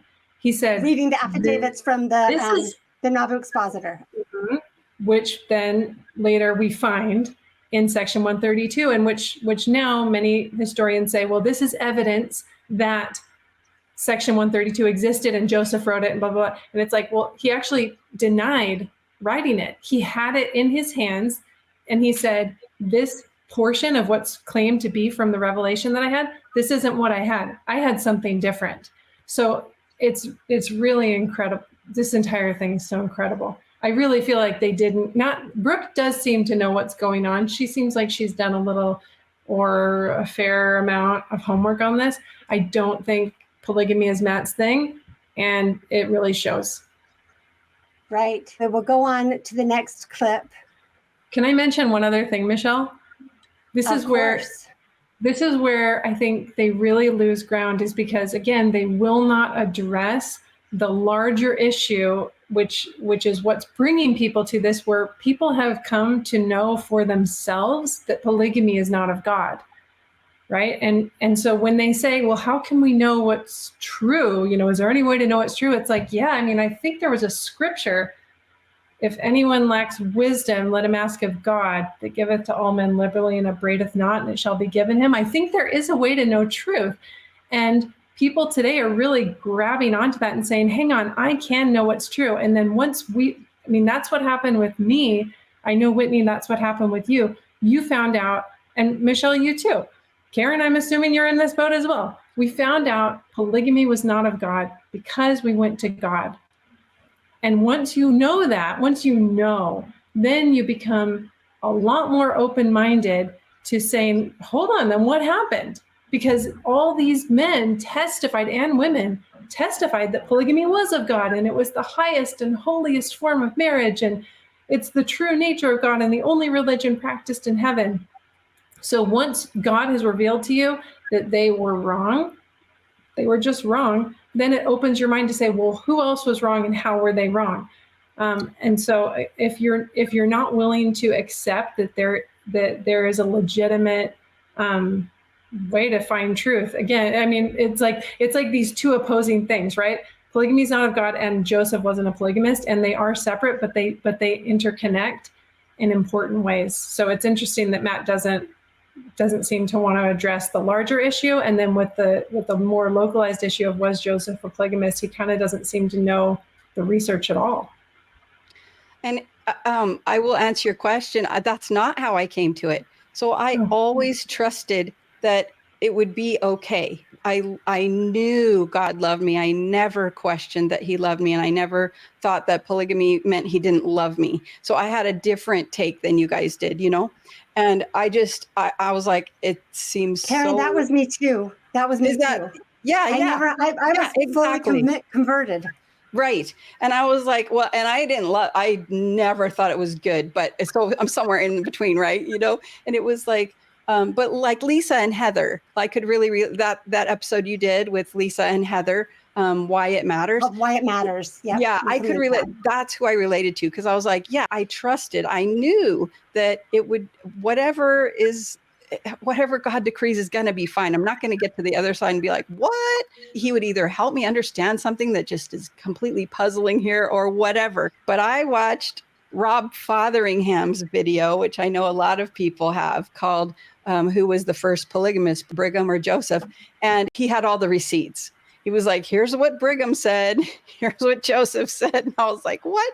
And it was so funny because Rob, the only thing he didn't do was put links in his description, but he showed you screenshots and you could see the little URL on the screenshots. So I'm there squinting at it and typing it into my computer to see if these are legit, because these are crazy what he's saying. I've never heard this. I've never heard Joseph say this and Brigham say these crazy things about Emma and stuff. So I looked at it and I looked them up and they were all legit and they were all on the Joseph Smith papers. They're all right there. You can see the actual documents. And I'm like, done, because it clicked. It was like, oh my gosh, no wonder. Yep, that makes so much more sense. And that's when the confirmation came, just like the enlightenment that Joseph describes when you feel the Spirit is like, oh my word, that makes so much more sense. Of course they made it up later. Oh my, how did I not see this before? So yeah, super embarrassing that I ever believed it, but that makes so much more sense. It was so great.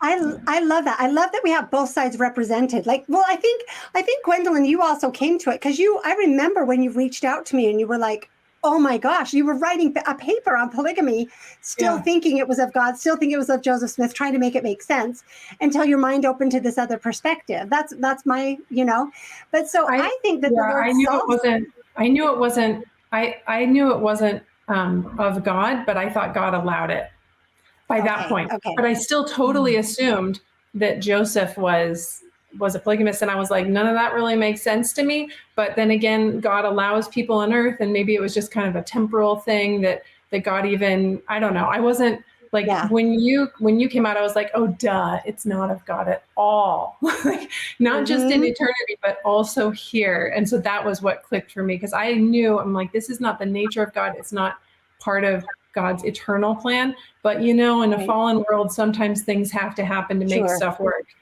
And then once you came out, I was like, oh yeah, of course. And see, that's what I think that this comes together in a really cool way, and study it out in your mind and in your heart. I think both are necessary. I wouldn't take something that I have no idea about and pray and expect to get an answer that I can trust, And I think that there is something to that, knowing that, like we call it a light bulb. To me, that is the confirmation that we're talking about. And I think that that's what all of us experienced. We were trying to make something fit. Well, for me, I'm embarrassed to say it now, but I was just a fully converted polygamist. I thought someday we'll be able to live this higher, holier principle, and then we'll establish Zion, and it'll be so great because God will be able to come, right? That was what I thought. And so when I started studying, I was like, how do I know nothing about what the scriptures say about this? I read the scriptures all the time, right? And so there's and then it threw me into massive cognitive dissonance. I was in such extreme cognitive dissonance when I was studying what the scriptures actually say about polygamy. And that's when I had to discuss it, right? And then I again had to figure out, what does this mean about Joseph Smith? So for me, it was like, okay, this is not of God. And Joseph was killed. Must have been because he was involved in polygamy. I knew he wasn't doing what Brigham was doing, but he was involved, right? So that was my process. But the thing that I want to say is, when we are talking about the Spirit, the historians shouldn't throw it out. The academics shouldn't throw it out, because what it really is that, oh my gosh, that moment of knowing, that light and knowledge coming in, right? That's what we're talking about. And it is your mind as well as your heart. So I don't think they need to be separated like this. I wouldn't recommend to someone, don't look at any of our research. Don't look at just go pray about it. And whatever answer you get is what the answer is. Like, I don't think that's a good way to come to knowledge, right? I think we should study it out in our minds, which is what we're doing. And then I think when it clicks for somebody, they should be able to go, oh my gosh, that makes so much sense, and be able to trust that. And that shouldn't be laughed at by anybody, right? So I think they come together in good ways. President Nelson, in his first talk as president of the church, in that talk, it says, I believe good inspiration is based on good information. Exactly. And I'm like, spot on. So I was like, yeah, that's great. Can we do that? Could we do that one? Yeah. That's what is troubling, is that really, I get discouraged that right now the best thing the church has going for it on this topic is the ignorance of the people. that people aren't really delving in to learn about it. That's unfortunate. And what I'm realizing is that's the best thing the historians have going for them as well, right? Is that they just get to say what they're going to say because the people haven't done the research themselves. So I think just like Whitney, you talk quite a bit about how the Relief Society was started in large part so that the women could be instructed so that they would have better defenses against the lies of John Bennett and the like, right? And I guess that's part of what we're trying to do is instruct people so that they won't be so easily taken in by these false claims. So, okay, we'll go on to listen to more of what Matt says. What is the truth? Right. Well, we can very rarely nail it down 100%. Just as in a trial with attorneys, right? Sometimes the best we can do is to say the preponderance of evidence points to this. So again, we can't know the truth 100%, right? And I think that again is a cop-out. Whitney, you haven't said anything for a while. You go first on this one, or unless you don't have anything to say and I'm throwing you on the spot. We can't know the truth 100%. And so therefore dismiss people like us. I guess. No, that was a little confusing to me. I didn't quite understand his point. I felt like, so for me, the overall feeling I had about this episode is that they wanted to have him on because he'd written the article. And that it's kind of like, I don't know if I want, I don't want to say what their motivations are, but they don't seem to really be that well versed in the polygamy field. And so it feels like we're kind of catching some popularity. I don't want to say popularity, but we're kind of catching on. We're becoming this thing that they've got to reckon with. And it's a way for them, if they reckon with us, then they get their name out there and maybe, so they're kind of like, riding coattails maybe a little bit, right? And so interesting. I can see that. I'll bet a lot more people know who Matt Bowman is after this article and this episode, especially us doing this episode on it. That's interesting. Okay. Right. Well, I just don't understand why you'd want to dip your toe into this if it wasn't something you felt passionate about, and you'd only feel passionate about it if you know about it. And it seems pretty apparent that they don't really know much other than just what is always said, kind of, just other the than we're wrong. catchphrases, right? Right. Or just the catchphrases that, hey, the history's been settled. It's all been done. Many historians who are very credentialed have already handled it, and it's signed, sealed, and delivered. Right. So for him, so I do feel like this whole episode felt to me almost more like an apologetic episode, maybe a little bit more of a fair Mormon flavor to it. Like it felt very apologetics. And I, right in the very beginning of my book, I'm very honest and candid and I say, and the only way I could open my mind to whether or not there's another explanation for polygamy other than Joseph Smith doing it was I had to overcome my apologetic tendencies. I had lived my whole life defending the church against anti-Mormon propaganda or anti-Mormon literature. And so I was very much had to realize that I had become an apologetic. And so I felt like this episode really was, I felt like they were trying to be nice to us in a way. But they also didn't want to give us too much credit. And so then there would be some backhanded compliments, but the overarching feeling of this is it's an apologetic episode. The whole thing really, and they throw it out in little bits and pieces about, well, those deniers, then what about Brigham Young? And so then they just want to pin it all on Brigham Young. And it really becomes, they're speaking out against the church. And it kind of turns into, really, they don't have anything of value that can actually counteract our arguments because we do know the documents, we do know the history, and we're learning it more and more all the time. And they are relying on past historians' work who didn't have perhaps access to all the documents we have today. And so it felt like it very much became just this apologetic, hey, don't listen to them. If you listen to them, you're going against the church. And so stay in this nice little bubble, listen to the historians, the history settled, listen to us, and and then you'll be safe in the church. Like that's kind of what it felt like to me. And I thought, the feeling I have a lot of times when I listen to historians, the scripture comes into my mind, ever learning, but never coming to a knowledge of the truth. And I guess for me, I want truth, and I want the truth that the Lord has available, and that it gives cognitive dissonance. It shakes you up. It shakes up your foundation. But if your foundation is one who wants to know the true and living God, then as you get shaken up, you're gonna shake away all the dross and all the sand and all the little stuff that doesn't serve you, and you're going to be left with that foundation. And so don't be afraid of it. And I feel like these episodes are trying to instill a little bit of fear. This one, not as much as some of the others I've heard, but there's still a little bit of like, hey, don't listen to anybody who's not us, because we're the ones who have truth. And that very much feels like Caiaphas in Christ's day, right? Like, don't go after this wild man. We have the truth. Stick with us. Stick with our law of Moses. Stick with, and it is safer. It's like we've all talked about. It's more comfortable. Yeah, and it can really shake you up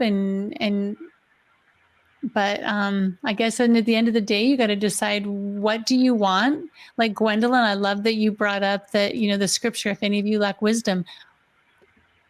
Mormonism started because of that scripture, because Joseph had for a couple of years been searching for truth, reading scripture, visiting, doing his homework, going to different religions, studying them.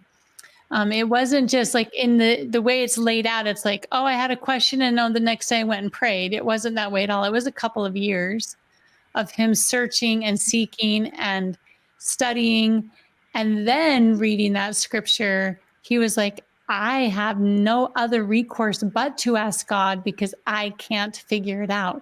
And he actually, in one area of his history, talks about he'd kind of decided maybe the Methodists were the ones. And so when he went out to pray, it was with the idea that maybe it is the Methodists, but I'm really not sure. But I've studied it all out and I can't figure it out. So I need your help now, God. Mm-hmm. Right. So it's study. It takes time. It takes effort. It takes study. And it's okay if you don't want to know about it. That's fine. If you do, don't let these kind of episodes that Mormon Land put out, there's a little bit of this fear and a little bit of apologetics, and you've got to overcome those if you want to get to truth. Excellent. I have to, when you said, I'm pushing back on all of you a little bit. I loved what you said, but you said they were being a little bit nice to us and then backhanding. I don't actually think it's that at all. I think that they are realizing they can't get away with what they used to say. So they're having to at least speak in a way that makes us think that they're practicing good historical practice, right? That they're practicing good historical principles when they're actually not applying them to this conversation. That's why it's so back and forth, where you're kind of like, this doesn't make sense at all. That's what I think is happening, right? It could be, but I have friends who I give them more of the benefit of the doubt, like Whitney does, because I have friends that, they've just never thought of it. And that's what these guys, they're church members too. They've grown up with the stories their whole life. So to make that big switch, especially when you're ensconced in the academic world that's like, don't be ridiculous and listen to anything else. Whitney was saying you were saying you weren't sure exactly why he felt the need to write the article. And I think that it's because he is the Howard W. Hunter Chair at Claremont Mormon Studies. It was a huge effort to get a Mormon Studies at Claremont. And Richard Bushman was the first Howard W. Hunter Chair. Patrick Mason was the second. Matt Bowman is the third. He is the spokesperson for Mormon academia. So there is a groundswell happening, and he got the word, is what I don't know personally, but I'm just going by what's happening here. He seems to have gotten the word, you need to address this and shut it down, because we've got a lot of people believing something which is just totally contrary to academic consensus. But we have to just be willing to be like a child and set aside our pride, set aside all of our academic credentials, and really seek out answers, because there are answers. You're not going to get down to the final answer if you insist on wearing the garb of academia, because there are no true answers in academia. It's forever wondering what could be. Ever learning, never able to come to a knowledge of the truth. Right. So I love what you guys are saying. I just want to make the point that to bring this back to the specific topic at hand, is anybody, he says we can't know anything 100%. Is anybody asking the question of whether or not Brigham Young was a polygamist? Right? Can we know that pretty close to 100%? Is like, that's pretty well settled, right? If we want to talk about settled history, is anyone asking if Joseph and Emma were married, right? Like, there are things that we absolutely know with enough certainty that they want to put this in that category. And I think what we are arguing is it absolutely does not belong in that category. So saying, like, punting by saying we can't know things 100% in order to justify expressing certainty or near certainty on this topic is massively, it's not just a cop-out, it's dishonest, right? If, like, we can all agree with you, Brigham Young was a polygamist. No valid conversation to be had there for very many reasons. Joseph Smith's polygamy, by your own admissions of the spotty history, of the paucity, of the problems with affidavits, like all of this, we need to stop. And Gwendolyn, I really, really appreciated your explanation of why maybe Matt did this. That was really good for me to hear and makes so much sense for me and gives me a lot more. I've had good feelings toward Matt, but that gives me a lot more compassion that maybe he was tagged, called on to say, hey, we need to get ahead of this, and you're the guy. And so that, I'm really, really glad you brought that up, because I'm like, oh, it kind of gives me the same, like, who was it? Elder Christofferson, who was called on to do the interview to try to apologize for the 2015 policy of exclusion is what it's called. And it was so bad, but it was like he was assigned. And so you just go, oh, that's harsh. Like Tom, his brother, talks about the phone call afterward. So it's good for me to hear. I'm just going to assume that that's the case, because it makes more sense than anything else I've thought of. So thank you for sharing that. So Brooke gives her response to how good historians work. And this was one of my favorite clips from the entire thing. History is inherently, it's a discipline in which we argue with each other, and we try to reinterpret things, and we analyze evidence, and we're constantly kind of making new arguments and reinterpreting the past as we try to figure out what happened. There's nothing that's, sure in history, and every time we get new evidence, we will reanalyze and reevaluate the narratives that we've been telling. Is that amazing? I think so that's what I want to say, like, be good historians. She says, if we're good historians, then we do these things. This is exactly what we are arguing for. Be good historians, please. My gosh, you guys, we have been going for such a long time, and we are halfway through. There is so much to talk about here, but I think this has been an excellent conversation so far. I know that it's way late for some of you and way early for others. So I think we're going to call it a night right now and then continue with our discussion. I hope that I have found this to be extremely valuable. So I love when we have new insights while we are discussing. But I want to thank each of you for being willing to come and talk to me about this episode. And I'm really excited for our next conversation. I think it's actually going to be the better part. So thank you all, and I will see you soon. Wow. Thank you to those of you who made it all the way to the end. I would love to hear your thoughts and your comments. It is so great to be able to share these ideas. That's why I love the panel discussions, to be able to go back and forth with different people, and we are able to do that in the comments as well. So thank you for joining us, and I will look forward to seeing you next time.